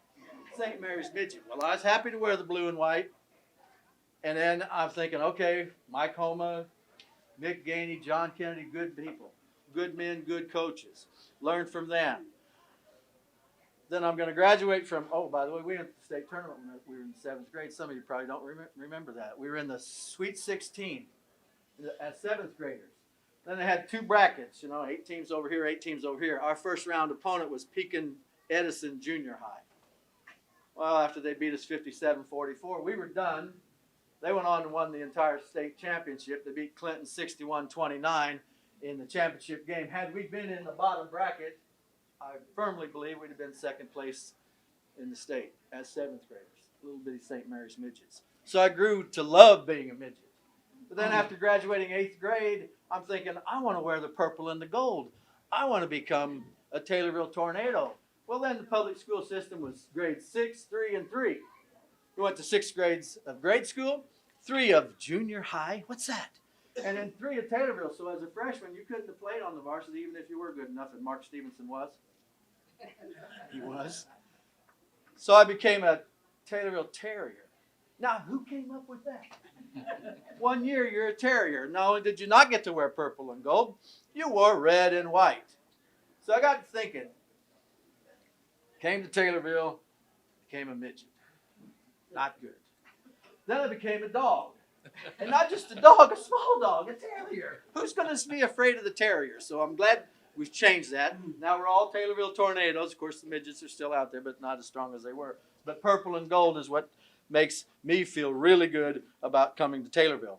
As a sophomore, I had Coach Jack Murphy. Some of you may remember Jack Murphy. Great man, good athletic director. He unfortunately developed a heart condition. He had to quit coaching for a while. But he put me on the varsity. I'm not sure why. I got a little playing time thanks to him. And then after he became unable to continue coaching, we had to get a new coach. All right. So I'm playing pickup game in Manners Park, and here comes Mark Stevenson. He said, hey, come over here. Come over here. We got a new coach. All right. He used to be a great player here at Taylorville. He grew up here. He's a Taylorville Tornado. He played at Beloit College and was a great player there. He was coached by Dolph Stanley. And then he coached with Dolph Stanley, and most recently he was the coach, assistant coach at Pekin High School with Dottie Hawkins. This is going to be great. And I thought, hey, this sounds wonderful. I appreciate you telling me this, Mark. And Mark said, well, there's one problem. I said, okay, what's that? He said, he wears a crew cut. I said, he wears a crew cut. 1967, he wears a crew cut. I immediately thought, oh, I'm going to have to tell all my girlfriends I'm going to have to get a haircut. We all got haircuts. We all had crew cuts, and Don set the example for self-discipline, and he made awfully sure that we understood who the boss was. We knew he was our new boss. So as a junior, admittedly, he inherited some very good players. Bob Bond was 6'8" center. Mark Stevenson. Wayne Orr was tough as nails as another guard. And Andy Lovekemp and I were the two junior starters. And we won the conference that year, a 13-1 record. Beat some really good teams, non-conference play. Won the mid-year conference, or excuse me, the mid-year tournament here at our place. And we won the regional championship as well. His first year as a head coach. That's a remarkable achievement. I'd like to recognize him, please. The next year we won the conference again with the 12-2 record. After certain experts in town, Mr. Marblestone, not necessarily excluded from that group, told me that we'd be lucky to win 5 games next year because we lost all our power. And you know what? On paper, he was right. He was right. You lose Bob Bond and Mark Stevenson and Wayne Orr. How do you recover? Well, we had Don Williams. And we recovered well enough to win 16 games that year, conference championship, 12-2, another mid-year conference or mid-year tournament championship also. And of those 8 games, we lost 5 of those games by a total of 9 points. 5 losses by a total of 9 points. We were in every game we played, and we beat teams we weren't supposed to beat. Don had told me before the season began, he said, I want you to be the chief communicator on the court. I want you to be an assistant coach on the court. Can you do that? Can you speak with the referees and represent Taylorville basketball? I said, certainly. About midway through the season, I had to go to him and I said, this isn't really working out, this communication stuff. I said, something's wrong. He said, well, what's the matter? And I said, well, all I do is ask questions of the referees and they give me technical fouls. I said, I believe, looking back, I probably had a career record of technical fouls. If we kept track of that, I'd probably be in the record books. If not, I'd be in the top 10. I don't know what. I couldn't keep my mouth shut. You can tell that right now. So he said, well, what's wrong with you? What do you mean you're asking questions? I said, well, if I go in for a shot and I miss a shot and I think I got fouled, I yell, what? No foul? That's a question. The referee, T. Great. He said, well, what else do you ask? And I said, well, I usually ask the referees after they make a bad call, when was your last eye exam? And another technical foul. Here we go. And I said, the third way I asked questions, number 3 was my favorite, and Terry's going to really like this one. I used to use it on special occasions. And I'd say, hey, Rev, just exactly what is paying you to cheat us? It seemed to apply. So Don, in his infinite wisdom, because he's the smartest man I know, he said to me 3 words. Stop asking questions. And you were right. And I stopped. I didn't get another technical foul there at Taylorville or at EIU the rest of the time because I learned to keep my mouth shut. 50 years ago, we had a game against Taylorville. Most of you remember, 11-10, double overtime. We won. We had a little celebration of this a month ago. 4 of our starters were able to come back. One of our starters, Tom James, passed away a few years ago. Tom was a good friend. And the 4 of us, after the game, came here in this room. And we was talking around, and we were being interviewed by the State Register, Journal Star, etc. And one of us, I don't know who it was, said, the Painted game was not the most memorable game that year. Was it? And we all stopped and thought, no, it really wasn't. You all probably remember that, those of you who were around, as the most memorable game that year and for years to come. But for us, it was a different game. You see, we played Decatur Eisenhower, and they were a powerhouse. We had to play them at Eisenhower, and the year before, they had played us at Taylorville when we had all these powerful players, and they beat us by 24 points at home. It just pounded us. They had a guy named Bill Madlock. Some of you remember him. He was a darn good baseball player. 2 or 3-time national batting champ. And they had Perry Johnson, who was their center. And I think, I'm not sure, I'll probably be wrong about this, but I think he had 3 children of his own by the time he was a senior in high school. He was a fast worker, as they said. If he didn't have 3, he had 2, I swear. He had 2 because after the game they came on the court. But that was the junior year. So here we are playing Decatur Eisenhower. And they had retooled, and they had a tremendous team. And at their place, before the game, their athletic director approached Mr. Murphy and said, hey, we're dropping Taylorville from our schedule. We're not going to play Taylorville anymore because we have a chance to pick up a good team. Alton. So we're replacing Taylorville from our schedule with Alton. Well, Jack Murphy had a temper at times, and that's okay. He came into the locker room. We were in the process of getting dressed, and I'm pretty sure he told Don Williams that they had just insulted Taylorville basketball, Taylorville tradition, Taylorville athletics, all the people that had played the game before us. And Don got incensed, as he has the ability to do. If you've never seen fire, look in his eyes sometimes. You'll see fire if you look in his eyes. And I remember you assembled us on a bench and you said, all I want you to do is beat these bastards tonight. And I'll be happy. I won't ask anything else of you. And I thought, okay, well, that's a tall order. But two men that we respected and we admired had asked us to do something special. Beat a tough team on the road. And they had, on paper, they were much more talented than we were. So I remember before we left the locker room, he pulled me over and he said, you got to stop David Landrum. He said, you got to shut him down. Well, David Landrum was averaging 26 points a game. He was the best player in the Decatur area. I wasn't averaging 26 points a game. David Landrum was 6'2". Well, I'm not. I never will be. And David Landrum could jump out of the gym and I could barely touch the rim. But he said to me, you've got to stop him. I immediately said, I'll handle it. I can do it. Thinking all the while, how am I going to do this? This is not possible. He's going to kill us because he always seemed to at every level. Halfway through the first quarter, I took an elbow to the face, mouth, and I was knocked out. I didn't go down because that would have been a sign of weakness. But I was standing up, knocked out. I heard the referee blow the whistle, and he said, boy, you got to come to the bench. And I could feel blood and whatever. I got over to the bench, and Don says, you got to come out of the game. You can't play like this. Your mouth's a mess. First time I ever talked back to you, and the only time I ever talked back to him. I said, no, I'm not coming out of the game. We can't win if I sit. Let me play. But Coach Cruz, Mike Cruz, some of you remember Mike Cruz? Well, he was my hero growing up in DuQuoin. And I know some people have different opinions of him, but in my mind, he's a wonderful person. Mike Cruz rigged up a towel, so every time I ran past the bench, when I didn't have the ball, I could spit blood into the towel. Halftime, first time my dad ever came into the locker room.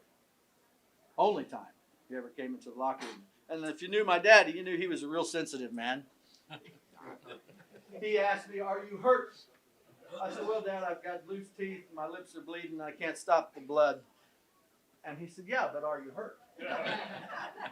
Well, you heard my first response, and I figured no point saying any more. He said, well, can you play better? And I said, yeah, I can play better. And then he said, then do it. Thanks for the pep talk, Dad. Appreciate the love and kisses and all that sort of stuff. And he left. Second half, I did play better. Score at the end of the game, scoreboard read 59-57. Taylorville. We beat Eisenhower on 2 free throws by Mike Durbin. It's about 6 seconds left. It was a 1-1 tie game, 57-57, and this is all back to the Taylorville legacy. Durbin banked the first free throw in. How often do you see that? Not very often. He switched to the next free throw. They didn't score. We won 59-57. I had 19 points in that game, 13 in the second half, and Landrum didn't score. Nothing. Scoreless. Now, I don't think I accomplished that alone. I think somebody in the heaven, the purple and gold, some of the former players, whoever was up there, helped us that day or that night. Durbin shouldn't have made that free throw, banking it in, but it went in. And there's no way I should have held Landrum to no points.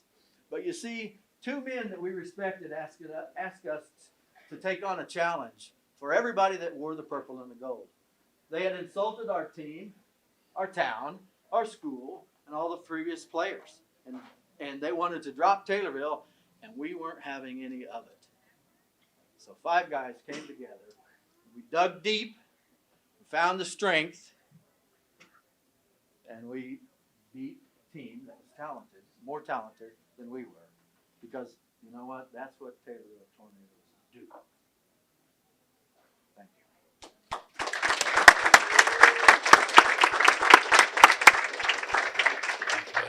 you. Good job. You know, it's kind of odd that Chuck would say that he asked an official, you know, when the last time he had his eyes checked. I used to be a referee years ago before I got into announcing. And most recently, when I developed my eye trouble and the doctor first told me I was legally blind, one of my first thoughts went through my mind was, I can be a referee again. You know, you've heard something about the coaches that we've had here at Taylorville. Don Williams, of course, was a great coach for us. The legendary Dolph Stanley was a great coach for us. We've had a coach that went on and has done really great things. As a matter of fact, he told me one of the highlights of his career in coaching was being in a huddle at the NBA All-Star game, and he's an assistant coach, and he's looking across the huddle giving instructions to Michael Jordan. Now, can you imagine that? A coach from Taylorville instructing Michael Jordan. But he was kind enough to do a video for us. Of course, I'm talking about Brian James, was an assistant here for years, went on and has coached Toronto. What was Toronto's nickname, basketball? Raptors. Couldn't think of it for a minute. He's gone elsewhere with Doug Collins when he was coaching. He's now at Northwestern as the top assistant to Chris Collins. And Brian was good enough to do a video and send a message to us. And Adam, if you'll show that one, please. Hi, this is Brian James, basketball coach at Northwestern University. And I want to apologize for not being there in Taylorville today to honor the legacy of Taylorville basketball and specifically Bill Ridley. Unfortunately, we have a game today. It's senior day at Welsh Ride Arena, and we play Penn State at 3 o'clock. But my heart goes out to all the people that are there. I grew up in Taylorville. I loved living in Taylorville. I loved coaching in Taylorville for 7 years. And I remember every time when I was a little boy, I would go by the trophy case at Taylorville High School before every game and look at the 1944 state championship trophy, the 45-0 team, and just look at the team picture every single day at Ron Bontemps and Johnny Orr, and just those were my heroes. I emulate myself in that group or in the following group where Bill Ridley, who was the Taylorville Flash, the small diminutive point guard who was just a great shooter. He was a Mr. Basketball of Illinois, basically, and it was an all-American basketball player at the University of Illinois. And that's why we're here today, to honor Bill Ridley, his accomplishments for having the career scoring record for 68 years at Taylorville.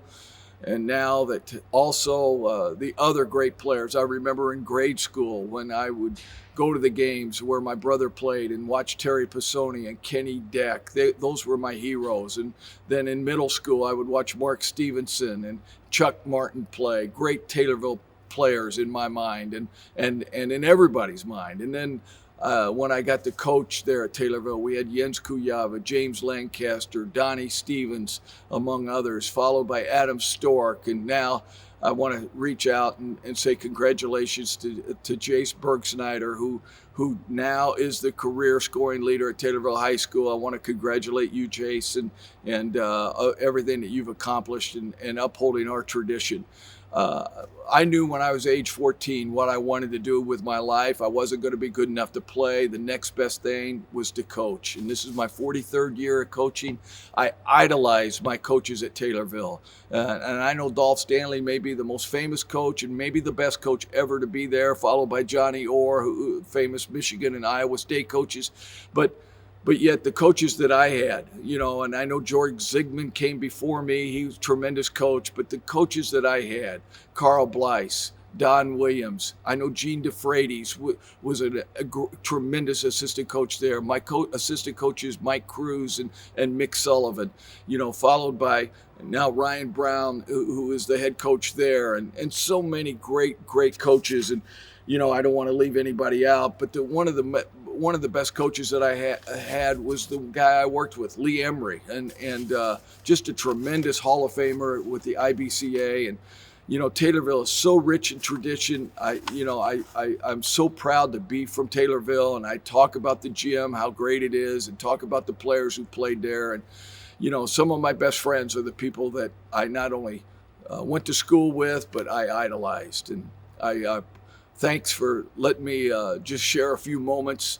I wish I was there to see all my friends and talk about the old stories, about the old Taylorville players and the current ones. But my heart is with you. Appreciate you, Taylorville. Thanks. And one last thing that I want to do is I want to thank Bill Hopper and Terry Wright, who organized and sponsored this Taylorville Legacy basketball celebration, and for all your help with the PR work, the radio work that you did throughout the years. Wouldn't be possible without Bill Hopper and Terry Wright.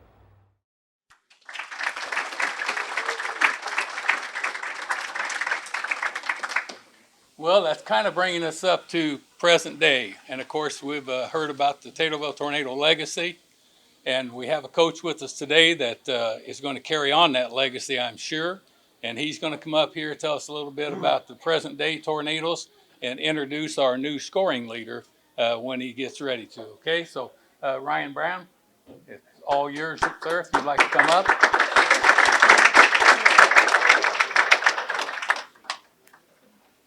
Terry. We've given you something to follow, haven't we? Following Chuck? All right, here we go. Well, what an honor to be here today to honor Mr. Ridley and recognize, the achievements that he went through. I don't really have a game plan of what I want to talk about. I just have one objective, and that's just not quite talk as long as what Chuck did. I had to take a pee break there in the middle. It happens when you get older. Oh, dang it. I want to say it's just such a privilege to coach in Taylorville. I'm not from Taylorville. I'm from a small town outside of Galesburg, Illinois. So I'm kind of a transplant here, but it is so cool to hear the stories of the old days and the teams from the 40s and really even before the state championship team where, there's some dynamite players before Mr. Orr and Mr. Bontemps, and then, graduating through or coming through the years with Mr. Ridley. And I work with Joe Champley, so I hear all these stories about players past, and then I get to hear them again. And then Joe will tell me the same story again, and then I'll get to hear it again. But Joe's dear to my heart, and a good guy and a transplant to Taylorville himself too. And he talks about the years he spent with Coach Stevenson and BJ and those guys when he was coaching in that area with Coach Williams and Coach Dilly over there as well too. So it's an honor to be here. I want to talk real quick about Jace and just kind of tying together his career and do it in the most respectful way to Mr. Ridley. Jace, I've known Jace since 8th grade, and I remember sitting next to his grandpa in the front row of a game and just getting really excited. I can't wait for this kid to get to high school, and he was just so electric when he was an 8th grader, and you just knew there was going to be something special about him. But the things that I know about, or that I relate to with Jace, it's like it's coming out again in tales about Mr. Ridley. Jace is a little bit of a rascal, kind of likes to walk the edge just a little bit and get people riled up every once in a while. But a friend and well liked by his classmates, by his teammates. He played varsity basketball as a freshman and sophomore with some really strong-minded seniors on the team coming through the years. But Jace was just able to have this aura about him. He's infectious. He's fun to be around. He makes you smile. He makes you laugh. Makes you feel good about yourself. And he's just a neat kid to be around. Basketball-wise, I hear the same things. And you know, as the record countdown was kind of on this year, and you know, some of the people that know Mr. Ridley and you know, relate to his stories, you know, saw a similar game in Jace's game and Mr. Ridley's game. Jace is kind of a small guy, but super fast, really quick, and fun to watch. You know, if you're able to come to a game over the last 4 years, it's fun. It's fun to see him play, and that's kind of what I got from, you know, these stories over the years about Mr. Ridley playing ball too. Jace is going to finish up his career, or just finished up his career with 1,850 points. And, you know, the neat thing about him was he was so humble and just handled it so well as a teenager as the countdown was kind of on, because he didn't know. I mean, he kind of, I mean, I'm sure he knew the record was within reach. You know, his mom, Jana, and Matt, well, Jana, she's got the tally marks down. She knew what was going on there with the countdown. And but us coaches, you know, we never really talked to Jace about it a whole lot with where he stood. We knew exactly where he stood after every game. And we'd have to, okay, well, so he had how many points again his sophomore year? We got to add this and add that. And one time I forgot to carry the one on a bus trip home there. That was just a couple weeks ago, but I got that figured out. But yeah, just the similarity in what I hear about Mr. Ridley and then about Jace is kind of, it's uncanny. It's two guys that seem very similar. I'll never forget the night that he broke the record when we were at Auburn, and his sons were at the game.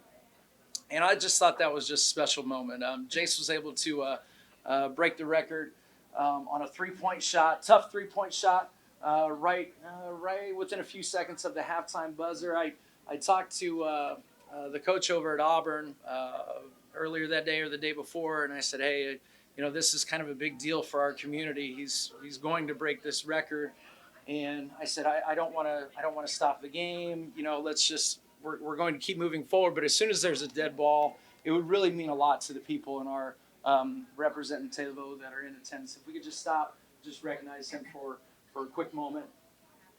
And sure, in Jace fashion, just to, you know, make it even better, was when he hit a little buzzer beater, and then we were able to take the time going into halftime to go over and visit the Ridley boys and then over with his grandfather, Jerry Fall, over there. So special time, special kid, and I'm just so happy to have coached him. It's been an honor. You know, one of the neat things that ties him up, and I'll leave it to Jace following me up next, is not only did Jace, you know, surpass Mr. Ridley's record, but Jace is also the winningest Taylorville Tornado since Bill Ridley over his varsity career, which, you know, not many people think about that, but that's something in itself. And then finally, I want to say, you know, records unfortunately are made to be broken. That, you know, everybody has a record, and you strive to break that record. But you know, nobody ever forgot Babe Ruth, and nobody ever forgot, you know, greats from this sport or greats from that sport. Records are made to be broken, but legends never die. And I think that is so important for everyone here today. Nobody's ever going to forget Mr. Ridley. His story will live on and on. His record has been passed, but the legend will stay around forever. So, thank you.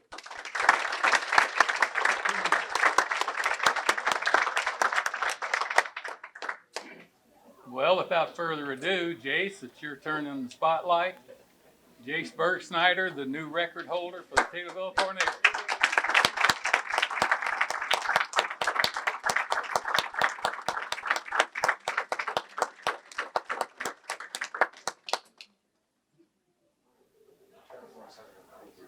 Congratulations to you. I just want to start and say I don't want to keep this too much about myself or anything because we're here for Bill. So I'll start it with the first time I really started to hear about him. It was my freshman year. I was at a game and I was talking to my grandpa, and we were just talking simple basketball and everything. And we were talking about the old teams, the team that went 45-0, and then we got on the subject of Bill Ridley. And he said, "You know how you break a press nowadays?" And I said, "Yeah, you pass it." And he said, "Well, they used to break it with Bill Ridley. He'd just dribble up between all the guys and he'd go and score a layup." And that's when I really started first hearing about him and everything. And then I got the imprint of his work ethic because my grandpa always told me that you would never see Bill Ridley walking around Taylorville without dribbling a basketball around, or every morning going into the gym and shooting all his free throws and after practice and everything. And then his sportsmanship legacy gets brought up. And I first got to witness that the night I broke the record when I got to meet his sons. And during halftime, when I broke the record, I went over to them and I got to talk to them, and they were just so happy and so excited for me.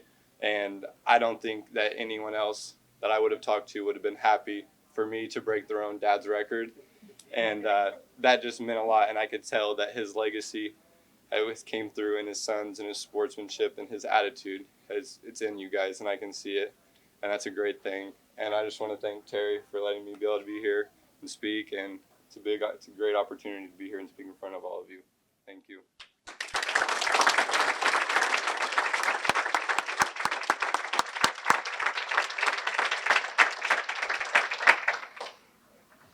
Well, I think the Taylorville legacy is in good hands, but we have one more video. I've saved this one to the end because I have a lot of respect for this gentleman. He's a Hall of Fame coach. He's taken 2 different colleges to Final Fours. He's just a great individual. He got to know Billy and Joe quite well in his time, and he wanted to be a part of our celebration of Billy's life. So without further ado, Lou and Mary Henson.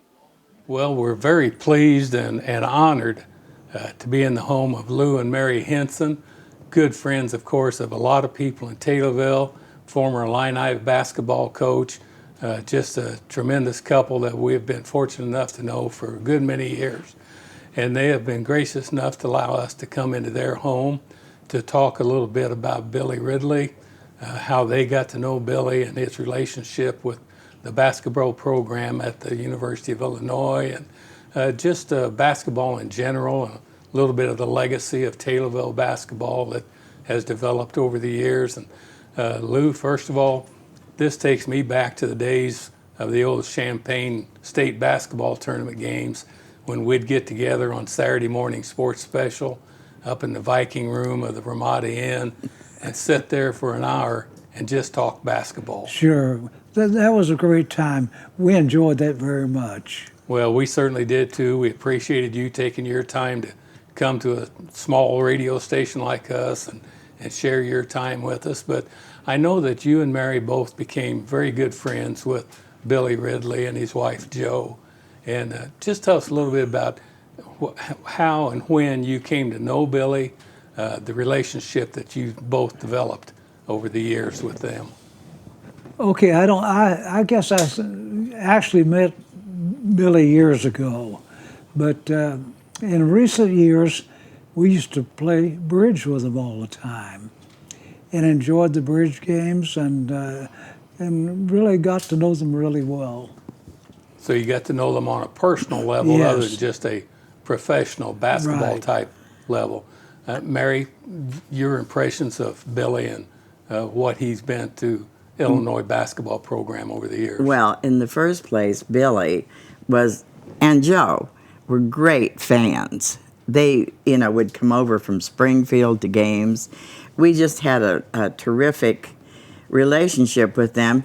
I think it was mostly on Sundays, because that's about the only time either one of us had spare time.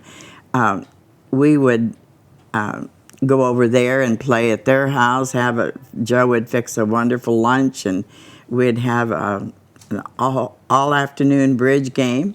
And then they'd come over here in a few weeks, and we'd play here. And it was a great relationship. But then they up and moved to Florida.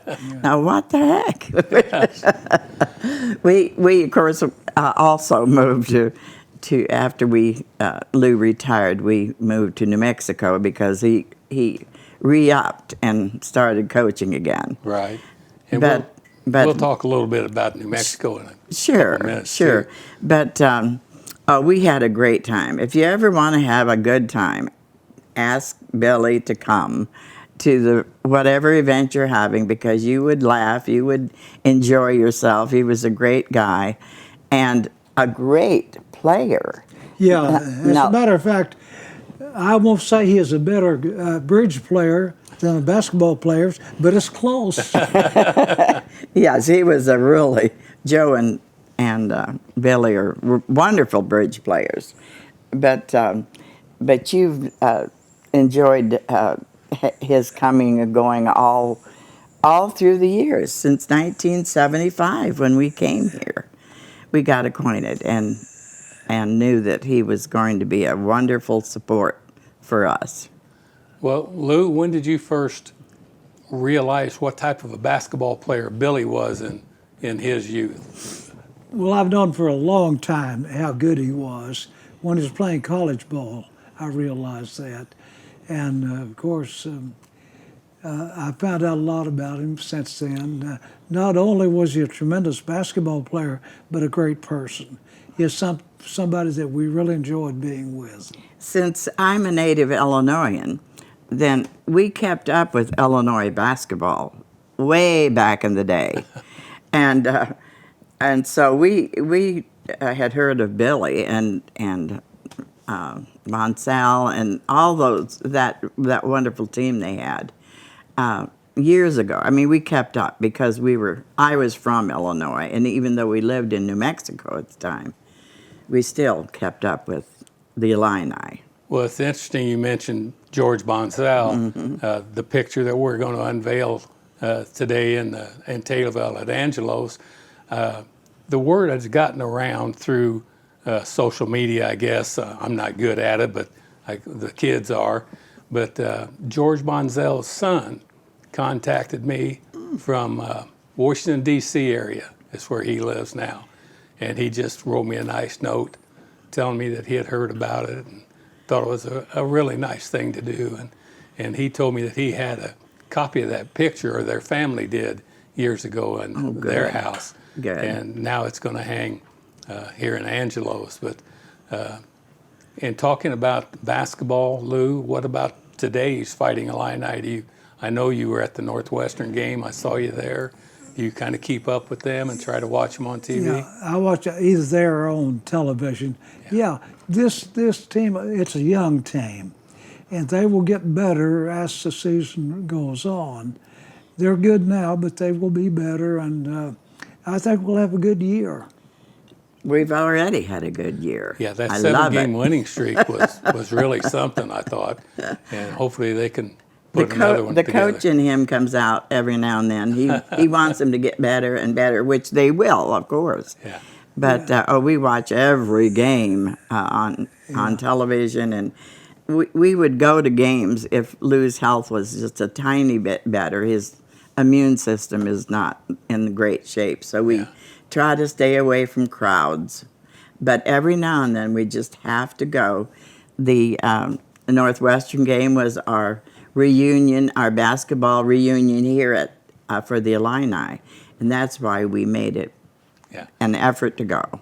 And talking about reunions, here in a few days, which actually will occur prior to us being seen in Taylorville, you're going to go to a reunion of your New Mexico State team from 1970, is that correct? Right. Tell us about that experience of going to your first Final Four, Lou. That's quite an experience. We had a ball club, a good ball club, and we could have been to more and maybe even won it all had it not been for UCLA. All those years we had to play UCLA. Sure. So we played them before we got to Final Four, and then we finally had to play them at the Final Four, and nobody could beat UCLA those days. But we had a good ball club. We had size, Lacey 6'9" or 10, good postman, We had good guards. How about Jimmy Collins? Jimmy Collins was He'll a kill us tremendous- if we don't mention him. Yeah, Jimmy's a great player, All-American. Yeah. Scored about 25 points a game. But we All-American. Now we had good point guards, but not as good as Billy Ridley. I don't know. I haven't seen a guard better than Billy. I've never seen one better. Back in his day, he could do it all. Yeah. So you're going to have, what, 10 of the players from that Final Four We've team? been told that 10 are coming. That's terrific. And that's all the living players. Yeah. We've outlived a few of them, but And of anyway, course- we're looking forward to that because we haven't been to New Mexico. And we have a home in Las Cruces, but we haven't been there for years now because of Lou's health. Sure. So we're excited about going. But talking about great players, you had some great ones at Illinois, and one of the young ladies that's helping us film that today said her father was there in '89, and I know that's a year you'll remember for a long time. Oh yeah, that was a tremendous ball club. Our New Mexico, we had a team at New Mexico that went to Final Four, and we got knocked out before that because UCLA beat us all the time. We had one of the best clubs in the country, but we could not handle UCLA. Nobody could. Johnny Wooden just knew how to get them, didn't he? Yes, he did. Yeah. He recruited well and did a good job of coaching. Yeah. Oh, yes. So now you're just retired, you're living in Champaign, enjoying watching the Illini and just keeping up with the things in general in your family, of course. Oh yes, oh yes. Our families spread out, and so we don't get to go there like we used to. But they all come in on special occasions. This last December, between Christmas and New Year's, everybody came in to celebrate Dad's 88th birthday, but also our 65th anniversary, Oh, well, wedding congratulations. anniversary. And so we had the whole gang here, and it was so fun, so fun. We've got grandkids and great grandkids, and it's just wonderful. We've enjoyed them so much. Well, I'm sure we're going to put something together to send to Jo so she can see what went on today. And of course, is there anything you'd like to tell Jo? Jo, we love you. We will miss Billy so much. We miss seeing you. When you went to Florida, we sort of lost track, but you've certainly been in our thoughts and prayers these last few months, and we hope to see you soon. We'd love to see you at some point. And we not only enjoyed playing bridge with them, we enjoyed their company. They're good people and good friends of ours. Well, all three of the boys are going to be present when they great. see this. So, Hi, guys. They were great kids. We knew them as much. Younger, of course, teenagers and so forth, but I know they're successful people, and hello to you and your families, and Jo, 3-no Trump. Yeah. I'm sure she knows what that means. Yes, so. she does. Well, again, Lou, Mary, we certainly appreciate you letting us come into your home and sitting here and visiting with us. And we want to wish you nothing but the best. And thank you again for this opportunity. Well, Terry, it's been our pleasure, and it's been our pleasure to know you all these years. Yeah. Oh my gosh, how many? You said you came to Taylorville in 72? 72, yeah. And so we met you probably in 75, 76, along in there. I'm sure. And yeah. it's been a pleasure to have Well. your friendship and support all during these years. And we want to thank you for putting together this video. Yes. Because that meant a lot to a lot of people, because not only did they know Billy as a basketball player, but everybody knew both of them. And we enjoyed the years we spent with them. Well, one more thing before we go. It just reminded me, you came to Taylorville several years ago. I can't remember how many now. I put together a benefit basketball game. and you came over as the honorary coach because we were playing Marcus Haynes' Magicians. Right. Oh, yes. And Billy came back for that, and he brought Willis Powell with him. Willis was a 1940, I think, graduate of Taylorville, was on our first Sweet 16 team. He was in a wheelchair at the time, but he's a good friend of Billy's. And Billy brought him to the game.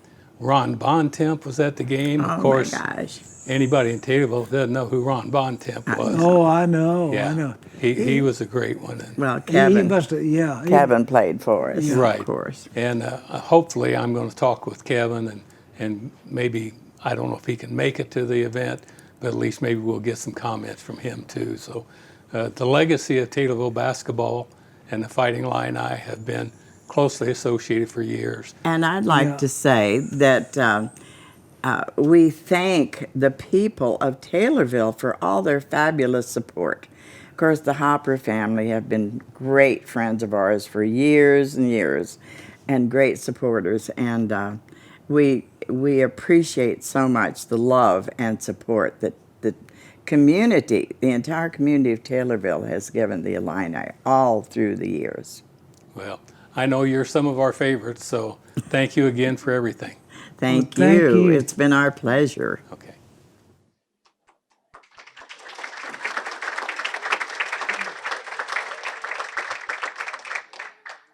Well, I know this has probably gone a little longer than what some of you thought it was going to today, but we really need to give anybody that would like to tell a story or say something about Billy, please feel free to. Slug, I can't believe you haven't said anything yet today. I think everybody here knows who Slug is. Jim Marblestone, one of Billy's longtime friends. You got anything you'd like to add, Jim? He was a great friend, and he was like a brother that I never had. We always said, you're like a brother I didn't have, and he said, you're like a brother I didn't have. So that's the way it was. And Dick Deckert, longtime friend of Billy's. You actually played against Billy, I guess, when you were at Stonington.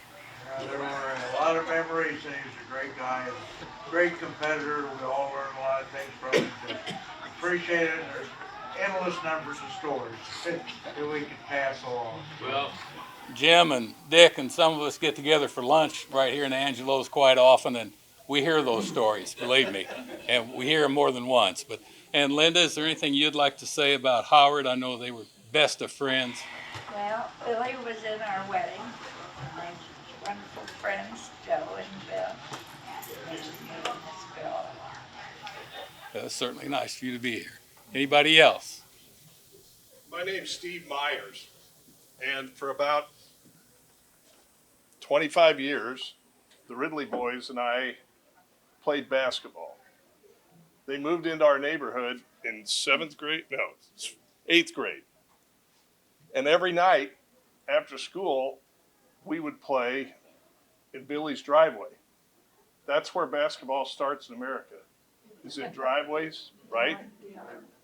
And we were started in junior high, played through high school, college, and every night Billy would get home from work. And every night he would climb out of his car and he would lay his briefcase on the roof of his car. And he'd look at us and he'd say, I feel it. And you know what? Jace, when you're 50 or 60, you will still feel it. Because people that are basketball players do that, and it never leaves you. And the testimony to that was when we were that age, he was in his 50s. He would lay that briefcase on top of his car. We'd pass him the ball and swish every time, and he'd grab his briefcase off, and he'd walk into the house. And that was every night. Basketball is America. They play it in other countries now. There's other countries that put teams in the Olympics, right? Guess who always wins? It's us. It's people like Jace. Now, Billy Ridley had a mom. Jace, you have a mom. There is a story that I have to tell everybody And I know the statute of limitations are over on Grammy, and that's what we called Billy's mom, Grammy, right? Because she was Dave and Mark and John's grandmother. There was no posted speed limit in the early 50s in America. You could, as fast as your car would go, that's how fast you could drive, right? People that are old enough know that posted speed limit, there's no rules on that. Your mom may have gotten some speeding tickets getting to games. Mrs. Ridley, it was reported, was going over 100 miles an hour. And that's the speed that she operated at to make sure that she wasn't late for a game. Obviously, he had to ride on a bus. And oh, those buses, right? The story that I will tell, there's teammates here. There was a night in Kincaid, right? And Kincaid was a pretty tough rival, right? Always has been, always will be. The story in Kincaid that night was this. We all knew who was going to win, the Tornadoes, right? But you're in foreign territory. You're playing in Kincaid. Well, it seems that the Kincaid, other high schoolers and the parents, not the players, because players usually had a bond. It's the parents and the other, kids from the other high school that caused the trouble, right? So on that particular night, it was pretty rough. And I guess Taylorville snuck out the win. Well, the story was that Billy told me the bus driver saw this coming, and he got a little ahead of the game. He went out into the parking lot, fired up the bus. He backed it up to the double doors in the back of the gym in Kincaid. And here's why.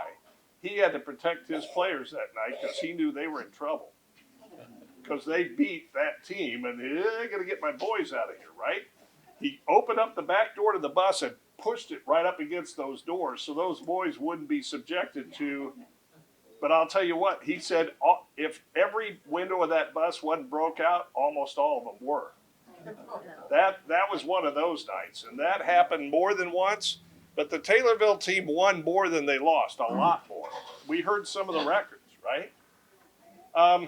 Taylorville is, in size, is not a big community, but its reach is huge. Does anybody remember Governor Corzine from New Jersey? He grew up here, right? And a lot of his relatives are still here.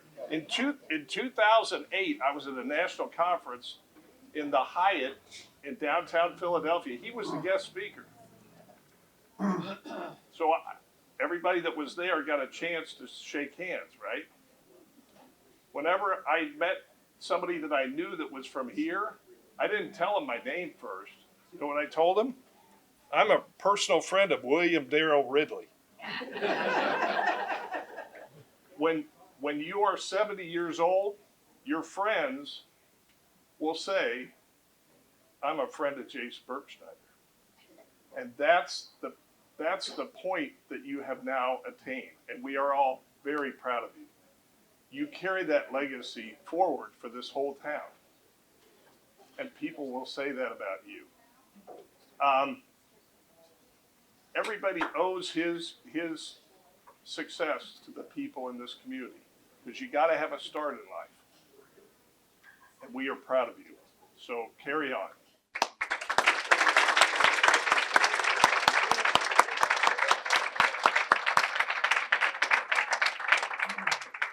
Anybody else? You may have to stand and wave at me because I can't see you, but if not, I want to remind you. Hey, I got one. Okay, where? Hey, I was golfing in Springfield at Lincoln Greens, and I teamed up with a threesome. And one of the guys in the threesome played on Lamphere High School's basketball team. He was a center, and we got to talking. And I said, I'm getting him out at Taylorville. He said, oh, you know Ridley? I said, oh, yeah, I know Bill. And he says, so I went ahead and he said, we practiced all week on how to stop Ridley, Lamphere High School. And Friday night at the game, you only got 28 points.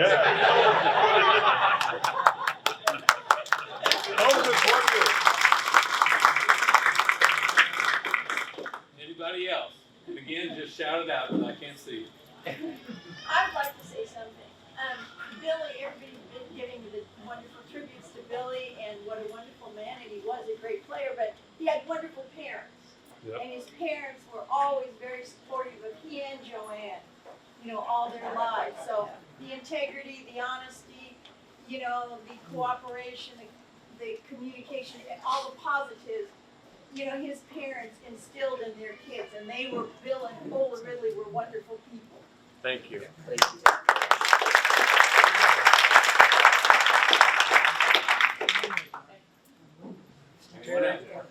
Terry? Yeah. Ask Jim Stone to repeat that story that you guys were playing over at golf course over in Springfield. The guy that came out was finding out where you were from, and you said Taylorville, and he said something about Ridley. Remember? And Ridley was right behind him. Oh, this guy was from Quincy, and I met him at rehab, and I told him my name, and he told me his, and he said, "I'm from Taylorville." He said, "Do you know a guy by the name of Bill Ridley?" And Billy was with me that morning to rehab. And I said, his name was Bob. I said, "Bob, I want you to meet a friend of mine." This is Bill Ridley. He said, "Hey, Bill Ridley, did you ever play basketball?" He said, "Yes." He said, "Boy, you killed us at Quincy." That was funny. Well, some of the highlights. One of the greatest rounds of golf I ever got to play was years ago. We used to have what we called the Ridley Marblestone game. It was Taylorville Springfield golfers, 20 from each town. And I had the distinct honor and privilege of being in a foursome with the namesake for our team, Mr. Marblestone, Billy Ridley, and Howard Humphrey. Oh my goodness. Oh my God. You talk about fun. I never had another day. That's a life-changing experience. You were never the same after that. Anyone else? I just want to say I was really nervous when somebody said, "Jim, could you tell that story?" We didn't know which one it was going to be. Yeah.